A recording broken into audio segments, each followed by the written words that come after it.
2024 was another crazy year. Hi everyone, if you don't know me, I'm the Comic Foil, and I like video games. What kinds of video games? Well, I like a lot of video games. That is to say, while other people find a few games they'll spend untold hours mastering, or have a few series they like to follow, I find that I'm interested in too many different things, and enjoy collecting as many different experiences as possible. Over the last few years, I've made a concerted effort to track and chronicle everything I play, and last year this became a video called I Beat 50 Games in 2023. That was fun, I'm doing it again. And as you can see, I had even more time on my hands last year. But to be honest, this video's title is a bit dishonest. I did not beat 60 games this year. In fact, I beat 64. And we're gonna talk about them. Now, it may seem that while tackling my endless backlog, I might be rushing through things, like I'm beating games as quickly as possible just to get to the next big thing. And while doing this series has made me want to play more games to put into the video, I'm also doing my best to properly digest each game I tackle, live in the moment, and appreciate what the developers have made for me. That's a big reason for this exercise, actually. Studies show that writing your thoughts after consuming a piece of media helps you better remember that media, which to me translates as making it more worthwhile. I find that even after I beat a game, I still derive enjoyment out of it, either by thinking about it, talking about it, watching other people's reviews or discussions, and keeping my handy-dandy Excel sheet of every game I've ever beaten, which is around 550 games now. These will be in the order that I first beat them in, jumping around a lot between my Switch, my PC, and my PS4 for the most part. We've got a lot to cover, so don't take these as exhaustive reviews for each title. Just some thoughts and perhaps recommendations. Alright, time to waste and let's boogie. The first game I beat this year was a title I received for Christmas, Mario plus Rabbids Sparks of Hope. This is the second in the odd Nintendo-Ubisoft collaboration that throws these two franchises into a turn-based tactics game, which has always been a favorite genre of mine. A lot of reviewers refer to this series as baby's first XCOM, and yes, there's a ton of similar mechanics, centering around range combat and hiding behind cover. But Mario adds a few unique flourishes, mainly an emphasis on movement. Characters can run up and punch opponents, which does a little damage but replenishes your movement on that turn. Teammates can alley-oop each other to leap across terrain, and by gaming these two mechanics, you can get a surprising amount done in one turn. At times it felt like I was breaking the game, especially on Race to the Finish missions. I recall the first Mario plus Rabbids game putting up more of a challenge, but this game still has some bite to it. I like how unique each character feels. Luigi is a sniper with insane range, Peach has more of a spread shot and a lot of shielding support moves, Yoshi is cut from the game for some reason. Admittedly, him and Rabbid Yoshi were my least used characters in the last one, but man, that just feels disrespectful. Thank God you have more freedom with your team this time around, rather than the last game, which forced you to always have Mario and at least one Rabbid in your party. Plus, I think those were only ever 3-party teams, so you were really limited. There's way more versatility in your playstyle now, more so with the Sparks, which are these Rabbid Luma things which you can equip the characters for added skills. I don't think it's heresy to say that I've never liked the Rabbids much, which is unfortunate because this game's story is all Rabbid characters made up for this game. Also, more than half the playable roster are Rabbids. Rabbid Rosalina won me over with her broken stun capabilities, but Edge, this is like a pastiche of a pastiche. The game's not serious enough for me to really care about her connection to the villains, and any humor in this game is too OMG so random for me. There's also DLC, and while I was interested in seeing Ubisoft finally let Rayman out of his cage, I really didn't think it was worth my buck. This game's better than you'd expect, but worse than you might hope. I found a lot of it forgettable, actually, but to be fair, I did play it over a year ago now. Next up, I played a game from my Steam backlog, Underhero. I think I first heard about this game from Snowman Gaming. I actually originally bought this to be in Steam December 2020, and for whatever reason it wasn't running on my PC and had to be replaced for that marathon. 4 years later, it's working just fine on my laptop though, so let's ride. While it's hard to put Underhero in a box, I'd say it's most like a Mario RPG game. You platform through levels until you encounter an enemy whom you fight in an active time battle system. You do bonus damage by timing hits with the background music, you can block or duck attacks if you conserve your energy and study enemy patterns. In a cool twist, you can even pay off most opponents to leave you alone. The story follows a single generic minion of a big bad who, to their own surprise, successfully and sort of accidentally kills the hero of a Paper Mario-esque adventure game. The big bad rewards you by low-key stealing the credit for your kill and sending you on a quest to revive the area bosses and essentially set things back for the next inevitable hero to come. It's all very meta, and you can see from the get-go this will be a story about challenging norms and breaking conventions and cycles. I'll admit it was a little slow-paced for my liking early on, especially since a major aspect of the combat system is waiting. But stick with it, the story does go in some interesting directions past the initial boss world World Tour. I worry that a lot of players might tap out early since this game gets really good about 70% through the game's runtime, and there's some rough edges in how it's put together. Platforming controls are a little clunky, and when this game gives the flashing lights warning at the beginning, it freaking means it. I can't say I know what it's like to have epileptic syndromes, and even I think this is too much. Calm down. Still, it's a game that really saves its best ideas for the late game, and I gotta respect that. Another game I'd gotten for Christmas was the Metal Gear Solid Master Collection on Switch, and I decided one of my top priorities this year was to play through the Metal Gear series. Well, the ones in this collection at least. I followed along with the story of this series as new games came out, so narratively I can't be too surprised, but the only title I've ever beaten myself was the Twin Snakes, which for those unaware was a remake of Metal Gear Solid, so I haven't even played the original Metal Gear Solid. But before Metal Gear Solid, there was simply Metal Gear for the MSX, which this collection was kind enough to include. And as a cultural artifact, it's pretty good, certainly ahead of its time in ways. You can already see Hideo Kojima's desire to bring movie-like plots into the video game medium, even back in the 80s. He's certainly trying.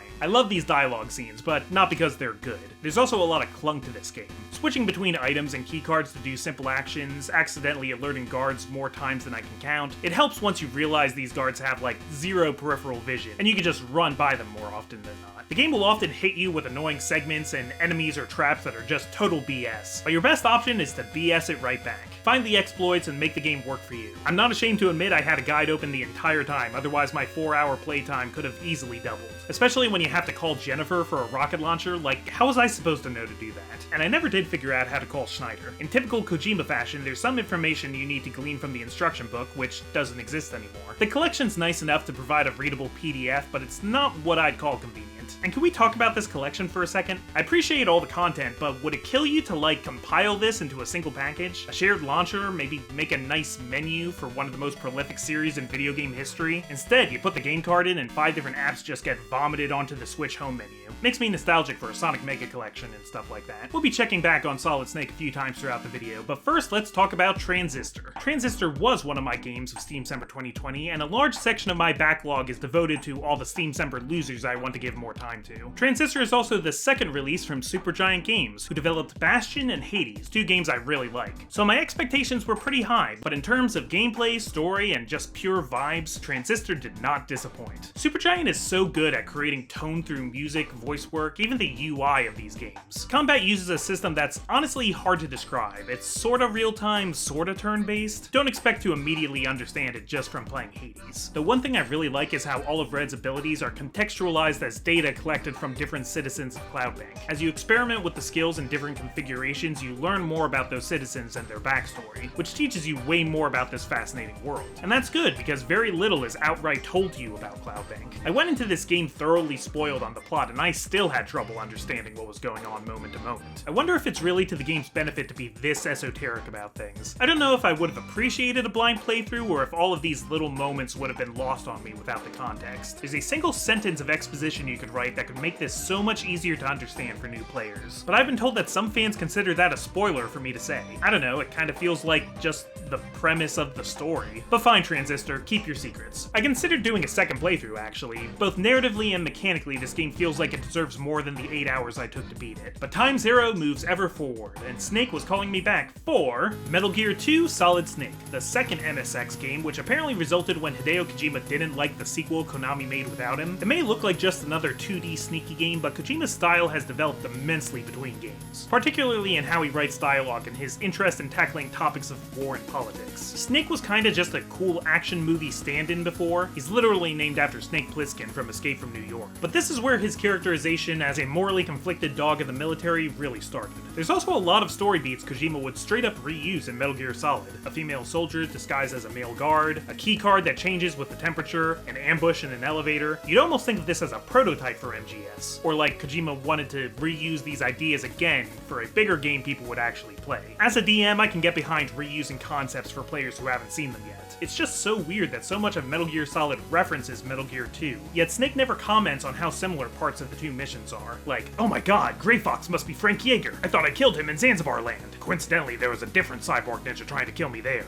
Weird. Sorry, let me get back on topic. So this game is a lot harder, mainly because the guards are programmed better. They have a better field of vision and react to things like loud footsteps on metal grates. Screw you guys being so good at your job. And this is absolutely a guide game. I would have wasted hours figuring out where to go without my good friend Dr. Internet. But now that I know all the tricks, this would be a fun one to replay. I'm honestly astounded how well this holds up. I decided to take a break from Metal Gear for a while and crack open another Switch collection, Advance Wars Reboot Camp. I've never played this series before, surprisingly. I mean, I love tactics games, I love Nintendo, I even love Wargroove, the indie spiritual successor to Advance Wars. I was so excited when this remake collection was announced. It would be a great excuse to finally get into the series. Then it got hit with delays for unfortunate but completely understandable reasons. You can look it up. I kind of forgot about the game when it finally came out, but hey, I got it now, and let me just say I'm in love with these animations. Way Forward was the perfect fit for this remaster. All the COs look amazing. And yes, I am counting Advance Wars 1 and 2 as two separate games, even if they came in the same box. So Advance Wars 1. After knowing this game from afar for so long, I never expected the story to be this lighthearted. You have to get into the mindset that even though these are real countries, war in this game is just kind of inconvenient for the characters. It's not treated like anyone's actually dying out there, which I guess is why everything has this bright board game look to it. I played on classic difficulty, and it was pretty tough at times, but I was surprised how much of it I was able to muddle through on my first go, probably because I played Wargroove. The real difference mechanically is in Wargroove your commanders are units on the field. Really powerful units with the caveat that you lose if they die. In Advance Wars your commanding officer is more of a nebulous force, giving passive buffs and the occasional super effect like healing all your units. There's a great balance between the many types of units: infantry, tanks, air, anti-air, long-range artillery, and so forth. It does suck that you don't really see most of these mechanics and units added until the last couple of missions, and the story similarly ends on an unsatisfying "I'll get you next time, gadget" kind of cliffhanger. Like, if I was playing this GBA game back in the day, I'd probably be disappointed by the ending. But that's not really a problem with the Reboot collection, is it? I mean, the sequel's right there. I jumped right into it, but a couple other games got beaten first. So here's a great one-and-done game that you can spend way more time talking about than actually playing. Unpacking. While I already heard buzzing about how great this is, I have Allie to thank for making me actually play it. She downloaded it on her Switch, played it in one sitting, said I should try it, and I proceeded to beat it in the same evening. Unpacking is an unassuming game where you unpack the main character's belongings to decorate a series of spaces they live in throughout their life. It's a simple premise and not hard to do. There's a few rules to each item about where they can go, which aren't clearly explained to you, but easy enough to assume. Clothes go in the closet, toiletries go in the bathroom, don't leave anything on the floor. Some might find it tedious, either going from room to room to place each object right out of the box, or dumping everything on the bed to sort it out all at once. But I personally found it really meditative. It's so satisfying when you empty a box and the cardboard folds away into non-existence with a little popping sound. But the real brilliance of this game is how it tells a character's life story through such a limited scope. A lot is up to interpretation, but from her belongings we can tell our character loves art, keeps up with the newest Nintendo games, got really into D&D but doesn't always have time for it. I came to feel a certain closeness with this young woman as we unpacked different phases of her life. As she goes from a kid's bedroom at her parents' house to a college dorm room to a shared apartment, there's what you could call a challenge curve with more and more rooms to manage, but also incredible detail in how you navigate these shelves and cubbies. Take the apartment. There's an organized chaos with her roommates already filling corners of the living room with their quirky hobbies, but clearly space has been left for you to place your belongings. It feels very welcoming. On the other hand, when our hero moves in with her boyfriend, you have to move things aside to find any tiny place you can fit your things, rustle a drawer away to use for your underwear, store your art degree under the bed because there's just no wall space for it. I will never meet these fictional characters, but I freaking hate this guy. Screw you and your gaudy expensive furniture. This isn't the kind of hidden lore you get from FNAF or UFO 50. You're not gonna, uncover a murder by staring at these shoes long enough. But you might start to appreciate our hero's habits, or even interpret a few the dev maybe didn't intend. Allie and I were especially laughing at how bad she is at packing early on. Girl, why is one heel in with the rest of the shoes and the other packed with the kitchen appliances? Get your crap together. It's an easy playthrough lasting 2 hours max and an experiment in video game storytelling. One I think succeeds beautifully. These 7 games I played over the first 2 months of the year on my laptop and Switch, but that whole time I was also putting time into a behemoth of a game on PS4, Yakuza Like a Dragon. My history with this franchise is limited to playing Yakuza 0, which was delightful if overwhelming at times. And after playing this soft reboot, I'm in love. In an era where Final Fantasy and other RPGs are avoiding turn-based combat for being too boring, it's refreshing to see a series go in the opposite direction. They managed to keep battles feeling fresh and dynamic, and I love how they justify this with the somewhat delusional worldview of our somewhat delusional protagonist. Each Ichiban Kasuga grew up playing Dragon Quest and envisions himself as a gallant knight who gives his opponents a turn out of chivalry. It's pretty funny. Kiryu is a hard act to follow as far as protags go, but Ichiban's up to the task. I love this guy. You still get the juxtaposition of high-stakes political subterfuge and ridiculous or mundane side quests, all being treated with equally stratospheric hype. You ever have trouble staying awake during a movie? Well, now that's a nightmarish minigame straight out of Hotline Miami. It can still be overwhelming in its scope. 30 hours in, the game suddenly drops an entire class system on you, and I'm like, man, I'm not ready to think about all this. I barely touched it aside from making Psycho an idol because it's the best healing class in the game. 60 hours later, I'm discovering I should have dabbled more so I could get certain elemental skills for my characters that can be carried into their main class, which would really come in handy against the late game bosses. I almost got the platinum in this game just looking for ways to level grind. And yes, I know I'm behind and this game got another sequel this year. If I ever get a PS5, I'll get right on that. Look, I know I play a lot of video games, but I'm not made of money. Okay, back to Reboot Camp with Advance Wars 2: Black Hole Rising. An all-around better game than the first by merit of the training wheels being off for longer. There's a new cast of villainous commanders to clash with, all the returning CEOs from the last game see much more action, plus there's some new ones, and there's now an additional tier of CEO super abilities that add strategy to choosing when to keep charging your power and when to let it rip. My favorite ended up being this little twerp from Blue Tundra, who can just double the money you have. These missions are admittedly long and snowbally. The enemy almost always starts with more resources than you, and if you don't capture enough bases early on, you won't have the funds to build a defense, and it's probably better to just restart rather than slowly getting pressed into the dirt. But it feels great when you're the one doing the pressing. More missions let you use ground, air, and naval units, plus several of them give you multiple CEOs, each with their own armies. It's fun to decide how to use multiple turns against one suitably overpowered opponent. Again, this feels like the complete game Advance Wars 1 was building up to, which might be a problem if these games weren't packaged together so nicely here. The story's not much to write home about, but as far as tactics go, this game is great. Don't play Risk, play Advance Wars. Please, we need to tell Nintendo it's okay to keep making these.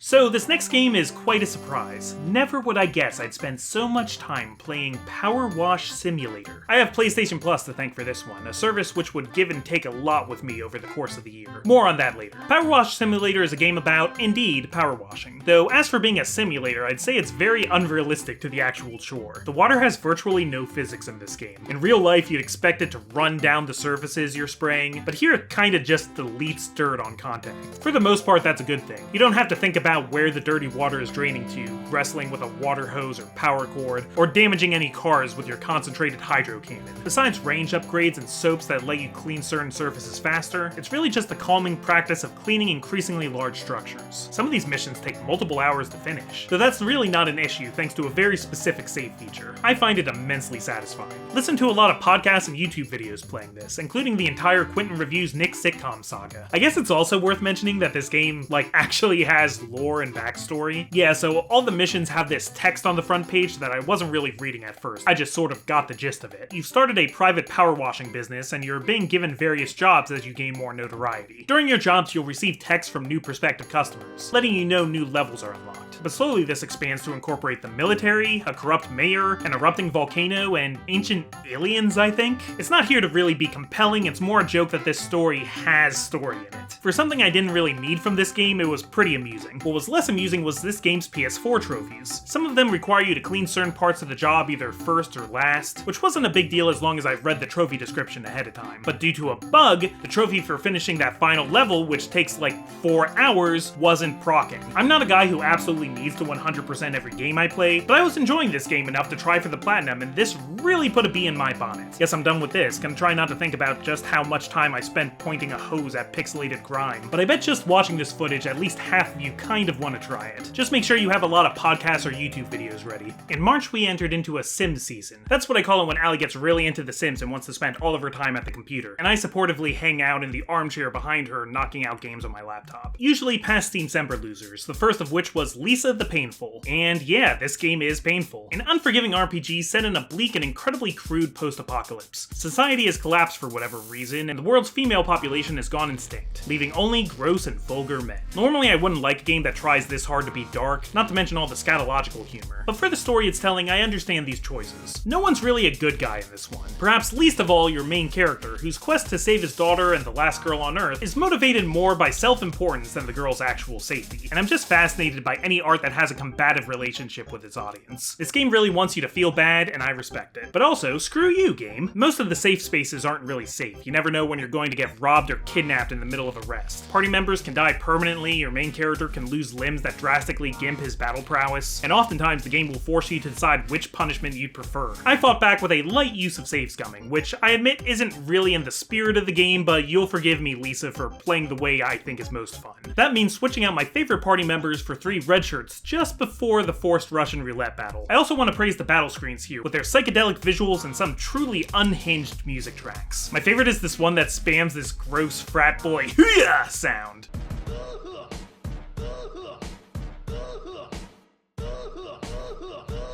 Imagine if Earthbound started a school of game design, and Lisa and Undertale were both students there but were never allowed to attend class on the same day, learning completely different lessons. Undertale plays pranks, Lisa breaks her shins with a 9-iron. It's the kind of horrible experience I would gladly repeat. Next was a rather obscure title by the name of Teslagrad, a Norwegian-developed puzzle platformer with light Metroidvania elements. True to the name Tesla, there's some inventive challenges here involving electricity and magnetism, charging objects with either positive or negative polarity and eventually charging yourself to either be pulled toward or pushed away from these objects. I like the look of this game a lot, especially the colors and animation on our main character. It's got this old European grit to it while still being very cute. The fluidity in this art sadly doesn't translate into movement. Controls can be a little stiff, and in the late game it felt like the physics engine wasn't behaving consistently enough. I had to brute force some of these puzzles. Our little lad here also dies in one hit, which is fine for a puzzle platformer like Inside where enemies are treated more like obstacles, but turn boss fights into frustrating trial and error. I did feel great when I finally beat the final boss, but up to that point the perfection required was discouraging. Also, while I love the story being told without dialogue and wanted to collect these picture cards hidden throughout the game, I had only 18 out of 36 of them at the end. Given the slow movement of this game, I wasn't willing to comb back over the entire tower, so now I get the sad ending. Oh well, interesting title. Makes me interested in the other games from this dev. Oh look, they made a Teslagrad too, I'll have to get to that. I have been wanting to play more Metroidvanias, which is what inspired me to Let's Play Ori and the Will of the Wisps. Both Ori games are incredibly clean, with gorgeous visuals, lovely music, and smooth movement. And while I've enjoyed playing them, they've never been favorites of mine. I can't quite put my finger on why. Maybe I find the vague struggle of light and darkness a bit too vague. I get more out of the detailed settings of Hollow Knight and Iconoclasts. But personal preference aside, Will of the Wisps is a fantastic game. This sequel focuses more on providing satisfying combat with an array of melee-focused abilities. Mission accomplished, though if I can nitpick again, it does the thing where all of your abilities sit in a menu and you can only equip 3 of them at a time. 3 is not nearly enough here. A lot of these commands feel like they need to be on permanently, and there were enough mainstays that some of the optional combat abilities sat unused in my inventory because I just couldn't spare the slot for them, even to experiment. Why would I try all these other weird weapons when the spear and bow that I've already leveled up work just fine? Boss fights are incredible spectacles, though again I have mixed feelings on how they handle deaths. On one hand, it takes a lot of air out of my sails to die in the middle of these set pieces and have the game just start you at the last phase. Like, I don't really feel in danger anymore knowing there's no punishment for death. But on the other hand, I think I'd be annoyed to have to start the entire boss fight over. I was getting really salty from the final boss fight, actually. The baby owl from the first game comes back as an adorable companion, which is great while it lasts, but you spend next to no time with this baby that was advertised as a main feature of the game. You see what I mean? Whatever praise I have, there's always this little caveat. What I can say without caveat is that the flow of movement in this game feels great. The bash is back from the first title, still one of the most fun ways to get to higher ground, and the newer burrowing power is extremely fun. And I like the way side quests are set up. They're really fulfilling to check off the list. I made a joke during the Let's Play that it can get confusing what you're collecting because everything on the map is a ball of light. By the end of the game, they've run out of primary and secondary colors to make things, so your spirit companion looks the same as the currency you use to buy new equipment. But man, look at this frog! Look at this bear! The detail and scale of these things are beautiful. If this game looks good, don't let me talk you out of it. It is good, I'm just mean. Okay, back to Steamcember losers, I played... oh yeah, PikuNiku. I gotta be honest, even looking at my notes, I don't remember a ton of this game in detail. I beat it in maybe like 3 sittings, and unlike Transistor or Lisa, I didn't feel the need to hear other people's opinions after I finished it. But it was, you know,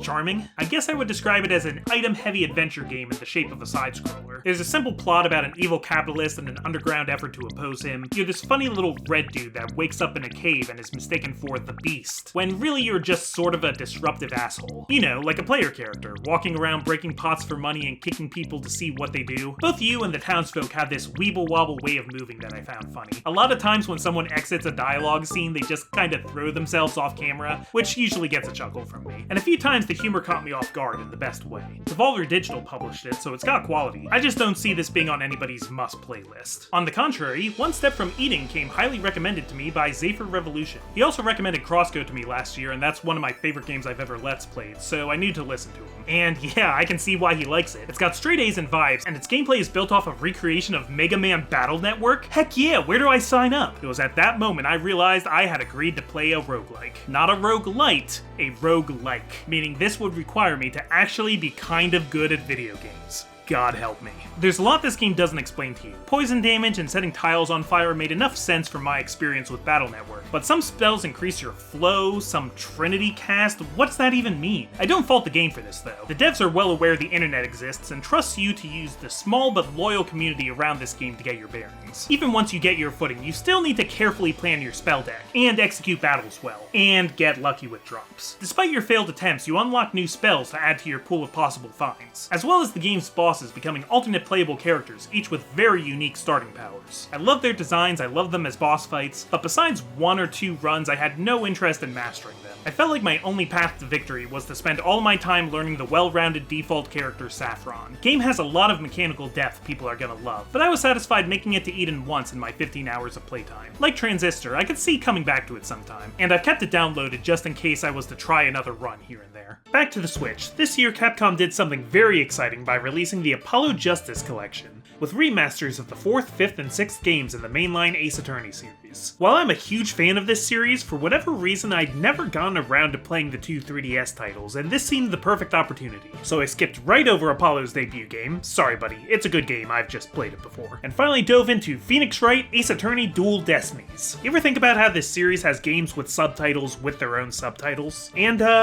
wow, I have a lot of thoughts. To get them all out, I would have to go case by case, which I really don't have the time for in this video. I did really like it on its own merit, but ranking this against other Ace Attorney games, I found this really messy. I guess Apollo wasn't proving popular enough as the new series protagonist. I'm really happy to see Phoenix back in the forefront, 10 years later and having accepted his role as everyone's dad. Apollo is here too, and I really like him, though I think most fans agree the series really struggled with how to use him. Plus there's a new third lawyer, Athena Sykes, who's right at home with her quirky attitude, but that quirky attitude belies a truly gruesome backstory. Oh my god, she did what? Her psychology mechanic where you analyze people's emotions is fine. I like the concept, but it's so weird to me anytime she has to beg the judge to let her conduct an emergency therapy session right there in the middle of a testimony. Look, I can suspend my disbelief, but it's hanging by a thread here. This is also the series with Apollo's power of, you made an involuntary twitch, you're clearly lying. I could see the therapy mechanic working better outside of court, like Phoenix's Megatama. Maybe in a segment where you get to actually talk to your client before the trial. These cases all have interesting locations and twists, except maybe case 2, the yokai angle doesn't really appeal to me. My problem is you rarely start the case with any kind of full story. I mean, of course you don't, it's a mystery game, but you don't even get a summary of what we think happened until testimonies start. Rarely is your client even willing or able to talk to you plainly. I get that mysteries have red herrings, that side characters have their own motivations to lie even if they aren't the murderer, but for some reason this is the game that got me the most pissed off at these witnesses. Do you want to lose the trial? Do you want to go to jail? You're being tried for murder. Maybe now's the time to admit some of your smaller character flaws. Despite this, it's usually pretty obvious who the villain is. That's standard Ace Attorney. The fun is figuring out why and how they're the villain. But these trials are more about stringing the player along a ridiculous scenario than making a mystery that could reasonably be guessed at. Every case has at least one big revelation that flips everything you knew on its head, and I'm not sure all the characters' actions make sense if you look back over them with this new context. Even the cases themselves are told out of chronological order, and that makes some of the characterization ring hollow when you stop and think about it. Like in case 1, Athena's quaking on the stand like it's her first big case, but in case 3 we find out she already won a case, where she took down a way more prominent figure against a way more capable prosecutor. So why does she need Phoenix's help now? I know in real life it's totally possible to slide back and forth in your self-confidence, but in a narrative we expect a greater correlation between cause and effect. Despite all my gripes, I love the overarching story. And for being the first Ace Attorney in 3D, they did a great job maintaining the charm of those old repetitive animations and breakdowns. All the new characters look great. Some of the old characters, I think maybe they tried too hard to recreate their expressions from the 3D games, which looks especially weird if the camera pans around them. Okay, that's enough whinging on this game. I liked it, but I also needed a break before hitting the next game in the series, and I feel like I'm gonna have even more to say about Persona 3 Reload. So listen, I'm not the most experienced Persona fan. I've played Persona 4 Golden, I've played Persona 5 Royal, love them both, not hardcore enough for SMT, and I never played played the original Persona 3, or the FES remake thing. This was pretty fresh for me, outside a few spoilers I've gotten from writing videos for Oscar. In fact, funny story, the main spoiler I thought I knew I was actually remembering incorrectly. So I spent a lot of the game thinking, oh man, Akihiko's a really pivotal character, I can't believe they're gonna kill him off. Sorry for the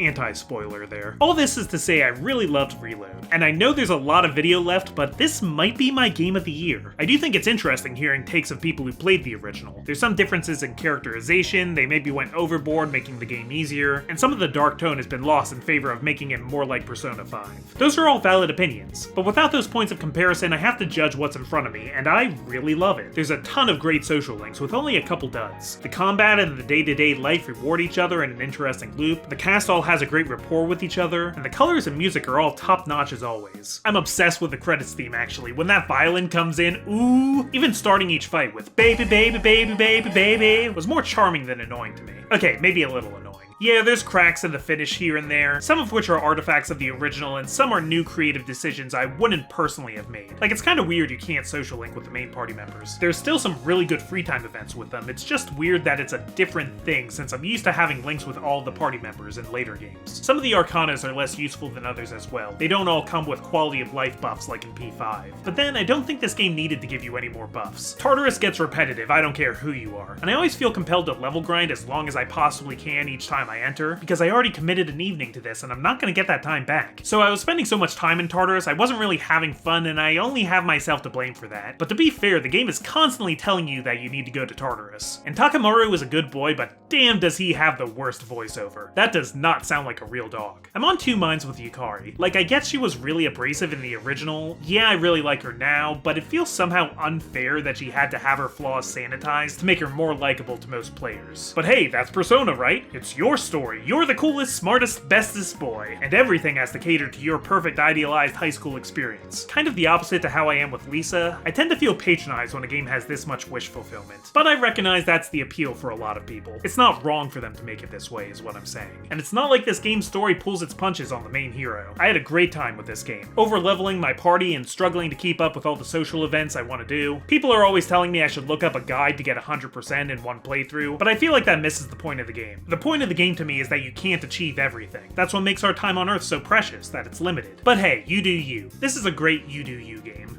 One last Steam Semper loser for a while, I decided to finally play through Dropsy, a point-and-click hug venture. If you haven't heard of it, and I don't blame you, it's a throwback item-based adventure game in the vein of Sam & Max, starring a lumbering clown who may be off-putting, but just wants to make everyone happy. This game also had the famous misfortune of releasing on the same week as Undertale, which doomed it to obscurity. The game's story reminds me a bit of Lisa and how brutally cruel the world can be, but with a much softer optimism underneath it. Dropsy as a character is really compelling to me. On the Green Scorpion's top 10 clowns list, we talked about how he could easily represent someone on the autistic spectrum. Not that I'm an expert. He's the gentle soul who likes the simple things. But due to a past tragedy that was blamed on him and his inability to conventionally communicate, he's ostracized by the majority of the town. A major side goal in this game is to get a hug from as many people, animals, and at times inanimate objects as you can, which frequently means winning people over with how well-meaning you are. You want to see them smile, you're a clown after all. Everyone's just kind of in their own head, bogged down by society and the super corrupt corporation that owns the town. As the game progresses, it's uplifting to see the faces in the street change from judgmental glares to smiles of friendship. It's gonna take work though. Dropsy has some real retro difficulty in finding things. No straight up moon logic, but there were times I was trying every item on every person trying to find any sort of progress, with lots of people left sadly unhugged by the time I was done. It didn't seem worth it to me to look up every side mission, though I did have to look up where to find the garlic for the freaking soup. How was I supposed to know this line of pixels on the wall was garlic? I respect the challenge, Dropsy, but that doesn't mean I always have to like it. In fact, this game was really frustrating at times, but it gave me so much to chew on, I ultimately came away with a positive outlook on it. Speaking of games that got overshadowed by Undertale, in April I decided to run a Let's Play of OneShot, which I'd been wanting to try for a long time. This game has an interesting history. Long before Undertale, it was made in RPG Maker and was originally free to download and play. The caveat and the game's main conceit is that it was a game you could only play once. Not only did that mean you had to be extra careful not to quit or crash the game, you'd know that any decisions you made for Nico on his isekai journey to install a new son would be permanent. A life-changing experience, or so I'm led to believe, and eventually they made a version for Steam. This game, which does cost money, doesn't have the one playthrough restrictions, which is good because it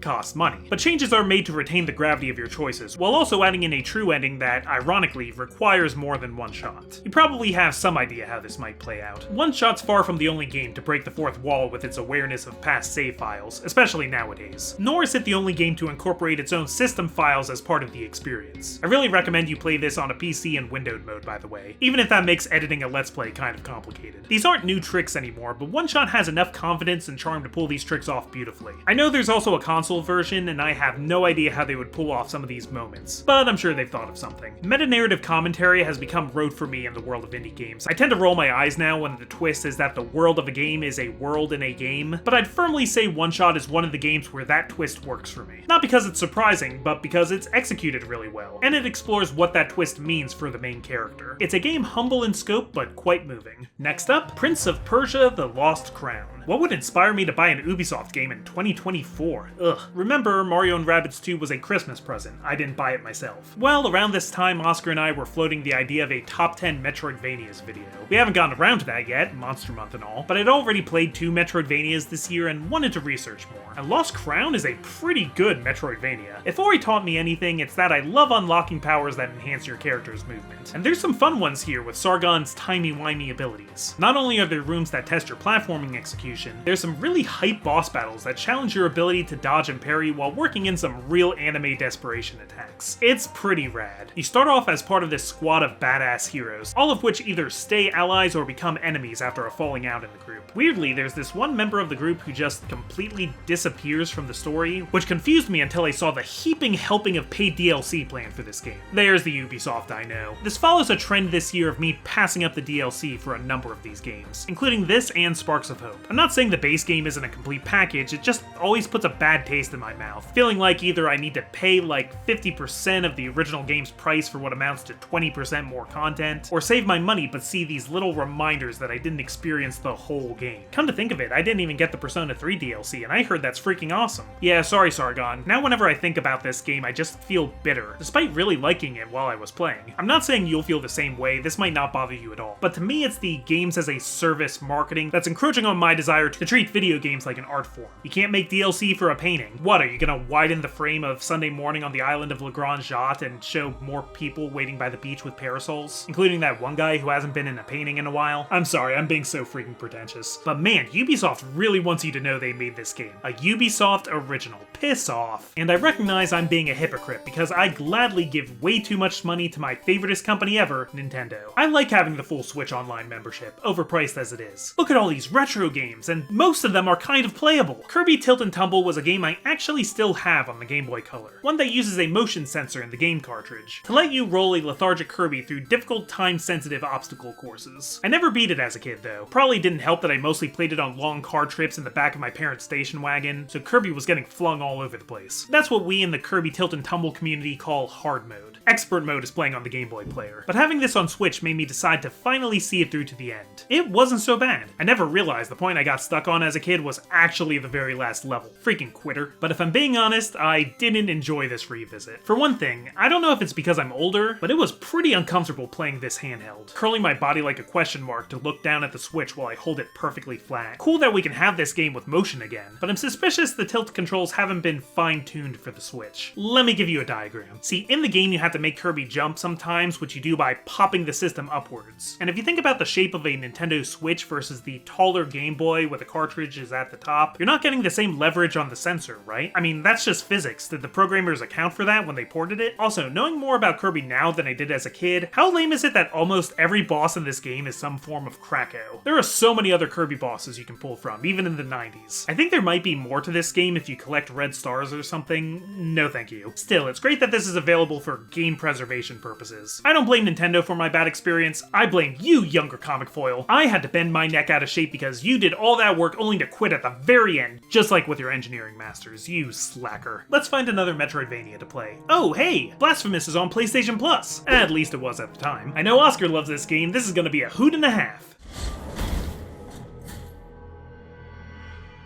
So this game is kind of brutal. It's another combat-heavy Vania like Prince of Persia, but you're no Sargon. The penitent one here is heavy and slow, like a big block of concrete, which doesn't stop the bosses from moving like they're in Hollow Knight. I really struggled with this one for a while. My first few hours were miserable with deaths and retries. But after exploring a bit, getting my bearings and a few upgrades, I actually really started to have fun. The difficulty curve might be a little wonky, kinda dips in the middle. At first it would easily take me 7 tries to beat a boss. After a point I was beating them in 1 to 3 tries. Not counting Katarina, who's deservingly difficult, a great test of all the skills you've acquired. And Isadora, who's undeservingly difficult, she can go to hell. Speaking of hell, I was really taken in by this game's world. An exaggerated tableau of medieval Spanish Catholicism, where everyone is both eternally suffering and proud of it. And this is where it gets points for me over Lost Crown and Will of the Wisps. Those games are both very pretty, but they don't provoke the same wonder for me as this game and all of its subtext. Now granted, this is just my interpretation, but to me, this game is about the dangers of continuing certain religious practices for the sake of tradition, without examining its reasons or its results. What this realm considers a god is spiteful and random, and the only way to improve things for anyone is to shake this sense of guilt that you're undeserving of good things. No, this world isn't literally practicing Catholicism, but I think the main villain of this game is the metaphorical Catholic guilt that all the characters feel, allowing them to be complacent with their terrible treatment. I decided to go for the best ending, thus the slugfest with Isadora and the tougher Katarina fight. I'll have to try the sequel at some point, but I've flagellated myself enough for now. Let's check back in on Snake. Metal Gear Solid. Again, I have played the GameCube remake, but never the PS1 original. I figured I might as well see how this felt for so many fans when they first fell in love with the series. Let me first say I love the story of MGS1. The way it introduces the 6 members of Foxhound at the beginning for you to see die one by one, the unique curveballs some of those Foxhound members throw you, all the scheming of the many characters each with their own very specific agenda. It's the video game equivalent to a page-turner. I always want to know what happens next. Unfortunately, I knew the story already and was left with only the dated PS1 gameplay to deal with. It was very ahead of its time, don't get me wrong. Part of my issue might be my familiarity with the GameCube version, which added features that frankly broke the game's difficulty over its knee. This has become my mantra for these Metal Gear games, but particularly in the boss fights, it's a lot of BS that you just have to throw your own BS back at. My favorite boss fights were Sniper Wolf and Vulcan Raven, where there was actually a bit of freedom in how you approach them with your varied roster of weapons, all with their own pros and cons. But Grey Fox, the Hind D, the Fisticuffs with Liquid, and especially Metal Gear Rex were so particular. You have to stand at just the right distance, bait out the right attacks, account for enemy iframes. It's a chore. Still a monumental game that any video game historian should play, but it does not do it for me. In the spirit of trying things, 2024 is the year I got into roguelikes, I guess. After One Step from Eden being fun but a little too challenging for me, I was curious to find a roguelike I would roguelike even more. Maybe something closer to Hades. Enter the Gungeon is not closer to Hades. You are not making tiny steps of permanent stat progress every time you die. Your deaths can at best teach you what not to do next time. Sure, you unlock new weapons and NPCs that get thrown into the RNG, but nothing that can start you anywhere but square one. Well, you can fix the elevator to start you on a later level, but I always felt like that's just asking to be under-equipped for the final boss. Yeah, this game is hard, but through nail-biting resilience, I did eventually forge the bullet that can kill the past and finish the story with the Marine. I really did roguelike this game, and not just because of all the puns, though the beholster is some truly inspired wordplay. This game just feels great. Movement is tight, the dodge roll is really good, but only if you don't spam it. The blanks can save your life, but only if you know how to use them. And while looking online for tips, I was astounded just how much is hidden in this game. Not just gun combos that give you new super guns, but obscure ways to access secret levels, alternate bosses that make the Dragon look like a little Glizzard, and oh my god, the rat mechanic. Once you start getting a sense of things, learning how to find secret rooms, the probability of rare chests, always shooting a chest in case it's a mimic, and how to calmly walk through these kaleidoscopic projectile patterns, you kind of open your third eye and reach a higher plane of pistolry, an Uzi Zen, a Nagant Nirvana. Not that I'm great at this game now or anything.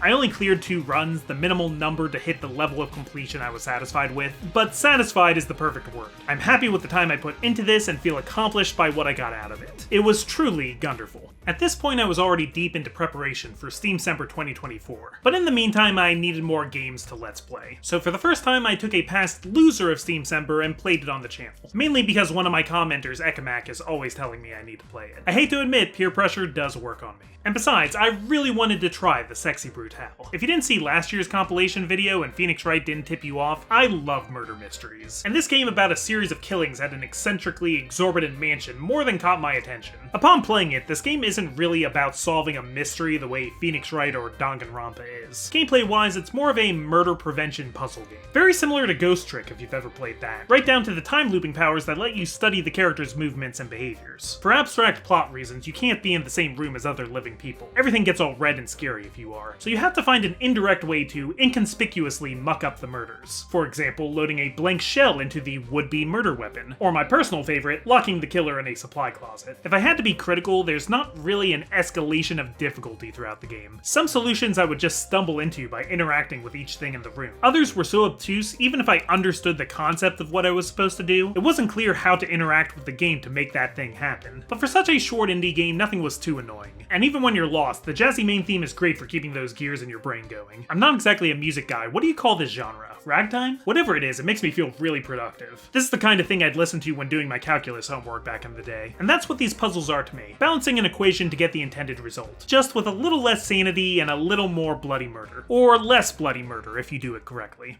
One day, after wrapping up recording a little bit early, I booted up a delightful little game called Pony Island. Once again, I was not going into this blind. I already knew what to expect from this one. The premise involves you trapped at a computer, forced to play a juvenile pony runner game designed by the devil himself, and trying to break the software to escape. But it's not enough for me to know a game's story, I need to play it myself. I was actually surprised that the game doesn't really present this as a twist. In my mind, the way to write this would be to start with the game being all cutesy and have it slowly devolve into that creep factor. The Doki Doki Literature Club approach. But no, right from the get-go you have the bleak and dusty visuals, and before you even get to play the runner for the first time, you have to prove you can think outside the box and dig around the game's menus. It's only around the midpoint that the game backtracks to a more colorful, complete-looking arcade game. I'm not saying this is the wrong creative decision, it's just a weird way to present this. Like, the surprise is already ruined and you're just waiting for it to get creepy again. But I have to admit there's a few good jokes that only work because you've already met the devil. I love Satan being this sensitive game designer who genuinely wants to make a good product, and gets mad at you for not appreciating his genius. There's certainly some fun variations on the theme this game pulls out. It's a fun ride regardless. I looked up Daniel Mullen's other games and I'm looking forward to playing some of his other stuff. In fact, Inscription was one of the Steam Semper winners this year, so I'll be doing that sooner rather than later. Next is a big one, Sea of Stars. Sabotage Studios is one heck of an indie dev. A few years ago they made The Messenger, which is a near perfect game in my opinion. So when they announced they'd be making an RPG set in the same universe and the main influence was Chrono Trigger, that's one of my favorite games of all time. One I always felt had a lot of gameplay elements that were too rarely explored in this medium. Even its official successor, Chrono Cross, doesn't take advantage of all the gameplay elements Chrono Trigger pioneered. Needless to say, I was excited for this one, and it delivered in spades. But I also have a lot of notes. I guess I would call this one a mixed bag. High highs strung together with confusing design and writing choices. Not bad, but well, for one thing, our two main characters are really bland and generic. I mean, Chrono wasn't the most fascinating guy who was a silent protagonist and everything, but somehow having two characters like this makes it even weirder. I think the devs wanted these two to be narratively interchangeable since the player can choose which one leads the party in the overworld. And it makes sense given their intense training that they're both kind of stoic, serious people, but they're very reactive characters and look especially wooden next to Garl, the lovable third wheel who, though awesome, is clearly a creator's pet character. It's hard to thoroughly explain without devoting a whole video to it, but there's a self-satisfied fanfic quality to the writing in this game, prevalent with meta jokes that don't always land. But to be fair, I can see why the creators love this world so much. This might be the single most beautiful pixel art I've ever seen in a game, and that is a high bar. There's a ton of in-game lore. Not only can you have the legends told to you by the archivist who travels with your party, but the heroes frequently find themselves interacting with side stories centuries in the making. There's so much history here. And oh my god, Wheels, the in-universe board game, I love this thing. I love this game's gameplay in general. The battle system takes double text from Chrono and adds in an interesting break system, where right before a big enemy attack, you see a bunch of different elements. If you can hit the enemy with attacks of all of those elements before their attack goes off, you can halt them in their tracks. Sometimes you won't have the mana or action economy to possibly break these attacks, but that's what the strategy in this game is all about. Deciding when to go for big damage or healing, and when to hoard resources in case you need to stop a boss's super move. Throw in action commands and there's a lot of mix-up in this turn-based combat. I still found some OP strategies, especially Sarai's Disorient. Actually, while I was writing this script, Sabotage gave the game a pretty thorough rebalancing in the free DLC. Sucks a little bit to have already platinumed the version of this game and now find out it has all this quality of life improvement. I don't know when I'll be ready to replay it, even for the new content. But this game also got removed from PlayStation Plus, so I guess I don't have to make that decision right now. Thanks a lot, Sony. Oh, I haven't even talked about the Platinum yet. So I'm torn. I wasn't super wild about the game's ending. It ends with some major plot beats unresolved because the way the plot works, there are forces outside our hero's ability to control. Then the post-game teases you with these pillars representing all the completionist content in the game. You do everything there is to do, which comes with some major rewards that really surprised me. Head to the end game again, find there's a whole new final boss. You finally get to actually fight the guy responsible for all this bullcrap. You kick his butt, and, well, it changes the ending less than you'd think. I kinda thought we were, like, breaking the cycle, saving not just our world, but all worlds from the overreaching of these bored, arrogant deities. But the writers kinda just pat you on the head and say, hey, that was cool. Here's the exact same ending, only slightly altered. Okay, I really can't stay mad at this game. There's clearly so much love here, and while I don't think it's the next Chrono Trigger like I wanted it to be, maybe that's not what it wants to be. Maybe it wants to be the first Sea of Stars. And I know there are nostalgia goggles at play here. I mean, if this came out in the 90s, our heads would explode. It's awesome, I'm gonna stop being a hater. Why hate when you can debate, and possibly litigate? We're back in the courtroom with Phoenix Wright, Ace Attorney, Spirit of Justice. Now, maybe it's just me. I feel like I had heard a lot of positives about Dual Destinies and negatives about Spirit of Justice. It could be the space I'd given this series up until now, or maybe I'm just a huge contrarian, but I like Spirit of Justice probably more than Dual Destinies. Certainly more than I thought I'd like it. I mean, my least favorite case last time was the yokai stuff. You're telling me this game is all about East Asian spiritual culture? Well, one, it's not all about East Asian spiritual culture. Half the cases are still back home in California, or Japan, you know how this series is. And I think the country of Khura'in brings variety and escalation to a series that was maybe in danger of getting stale. Once again, there's too much to talk about, but here are some rapid-fire opinions. I get fans saying Athena doesn't get enough cases, I partially agree, but to me it's not about how many cases she's head attorney for. Case 4, where she's in charge, may be the least consequential in the grand scheme of things, but she's still on deck in Case 2 and half of 5. She still contributes her psych major. I think we still get plenty of mileage out of her. I just don't know why we act like she's not there just because she's not the main character at a given moment. Speaking of Case 2, this was the development for Trucy I desperately needed after Dual Destinies either ignored or damseled her the whole time.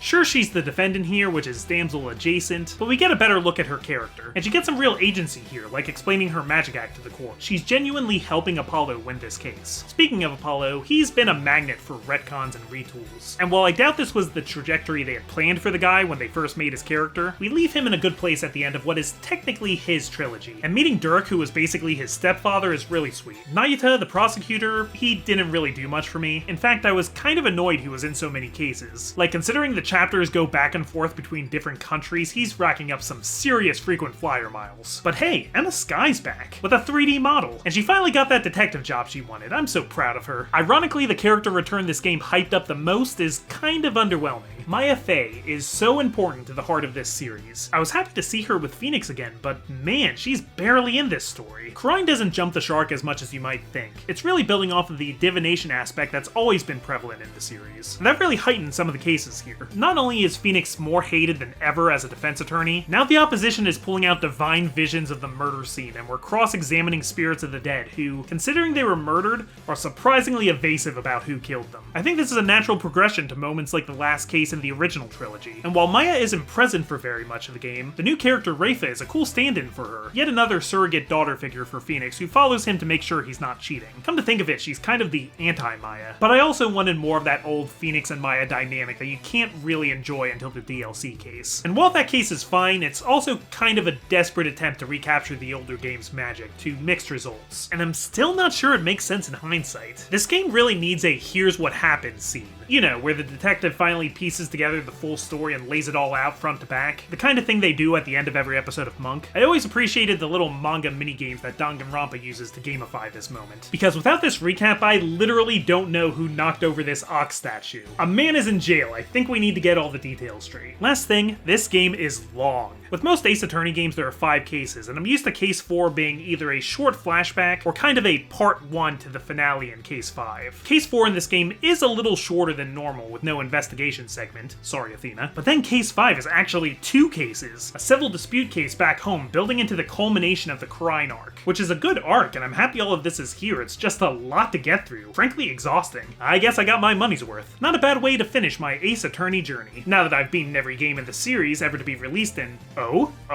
Okay, I guess we'll come back to that later. So one thing that's tough about these games for me sometimes is I'm a pretty slow reader, and I can't have any distractions when there's cutscenes or dialogue. If I'm gonna be playing a game while watching TV with Allie, my dyslexic brain is gonna need something a little less eloquent, and Switch Online is a great source for that. First time I've ever played Blastcore. If you don't know about this N64 gem by Rareware, here's the setup. A truck carrying an apocalyptic amount of explosions has gone out of control, very slowly carrying its payload through an urban area. The best way to resolve this, apparently, is to tear down every building before the truck can collide with them. Okay, sure. It's good, destructive, mindless fun. At least it's mindless at first. There's a variety of vehicles here, some missions allowing you to switch between them. Most of them I like. I never got the hang of this Sidewinder truck that does more damage with its back end, so you have to consistently pull off these perfectly measured donuts. And some of the later stages have deviously precise puzzles too. Like, screw this one with the barges. Not only do you have to keep moving them back and forth to form a bridge while also hitting all of your objectives, if it's not lined up pixel perfect, the game treats it like the barge isn't even there. Also, the Switch version has patched out some of the exploits, so you can't cheat things like you maybe could have on the original N64 cartridge. The silver lining is, after you beat a level, you can go back into that level with no time constraints and destroy everything left standing for your 100% completion. But all in all, it's a fun sideshow of a game.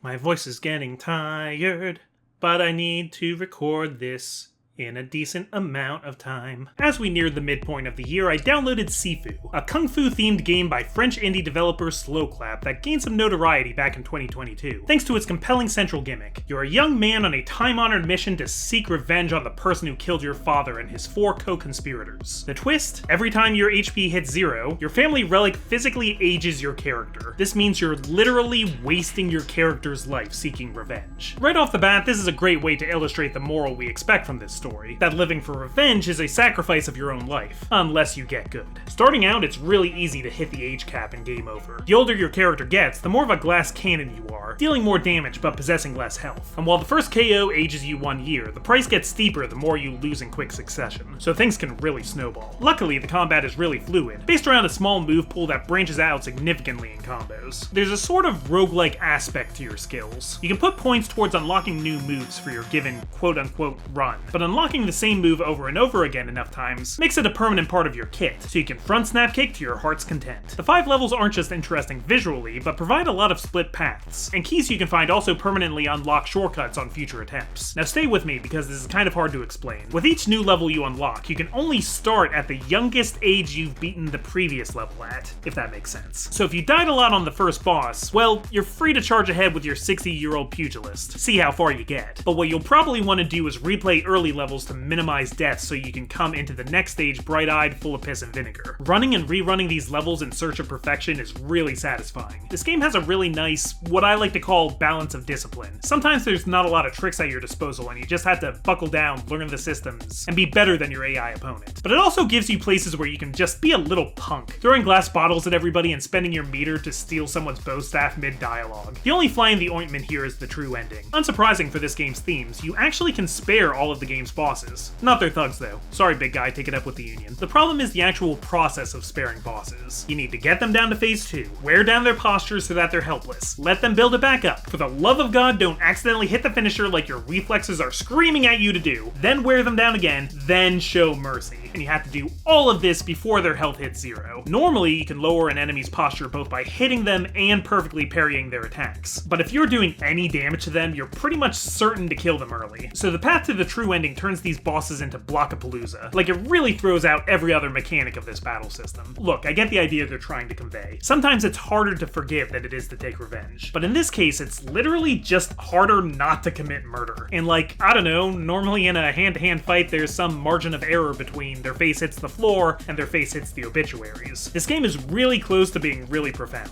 As it is, it's just kind of profound. And still very, very fun. I appreciate what they're doing here. If you like combo systems, this is a game for the ages. So hey, do you guys need a breather? That was 30 games we just went over. Seriously, you can pause the video, just promise you'll come back. You good? Okay, let's check in on Solid Snake again. Metal Gear Solid 2 Sons of Liberty, to me, is the point where Hideo Kojima goes from funny, eccentric game dev to auteur of questionable sanity. And I love him. I don't always love playing his games, but I love how he sometimes just goes off on a 20-minute tirade on nuclear disarmament and government conspiracy. Like, sir, am I gonna get control back anytime soon? This game certainly has more refinement than Metal Gear Solid 1. Facial expressions actually exist, and there's way more tools and techniques, with the guards responding to all of them. Not much in the quality of life department, which drives me up a wall sometimes. The initial shootout with Olga was particularly tough for me. While MGS1 did have a first-person view, MGS2 was the first to really implement a lot of first-person shooting into the game. And it is not a traditional FPS by any standards. The act of aiming and firing a gun is so much more involved here than it is in Halo or Call of Duty. And you know, I kind of appreciate how you need to be deliberate with each button press. The underwater escape with Emma, now you're just being annoying. I will say, having known the main twist for 20 years, I really don't have a problem with the bait and switch making you play as Raiden. In fact, I think that's a vital piece of this game's themes on subterfuge and misinformation. You never know who to trust, not even the game itself. Let me tell you something, I beat this game the same day as the televised assassination attempt on a certain then former, now current president, with a ton of people calling that a psyop. Yeah, this was wild. There's so much more that should be said about this game, but I feel like a lot of it has been said by other people in videos I've watched, and we're only just now hitting the halfway point of this game list. So I'll just repeat my mantra. This game is full of BS, you gotta use your own BS back. If that's what you're into, this is a great game. And if it's not what you're into, well, honestly, I think this is still a great game, but it's annoying. Around this time, Nintendo also updated Switch Online's Game Boy Advance library, including the first 3 games in the Starfy series. And this felt like a gift especially for me.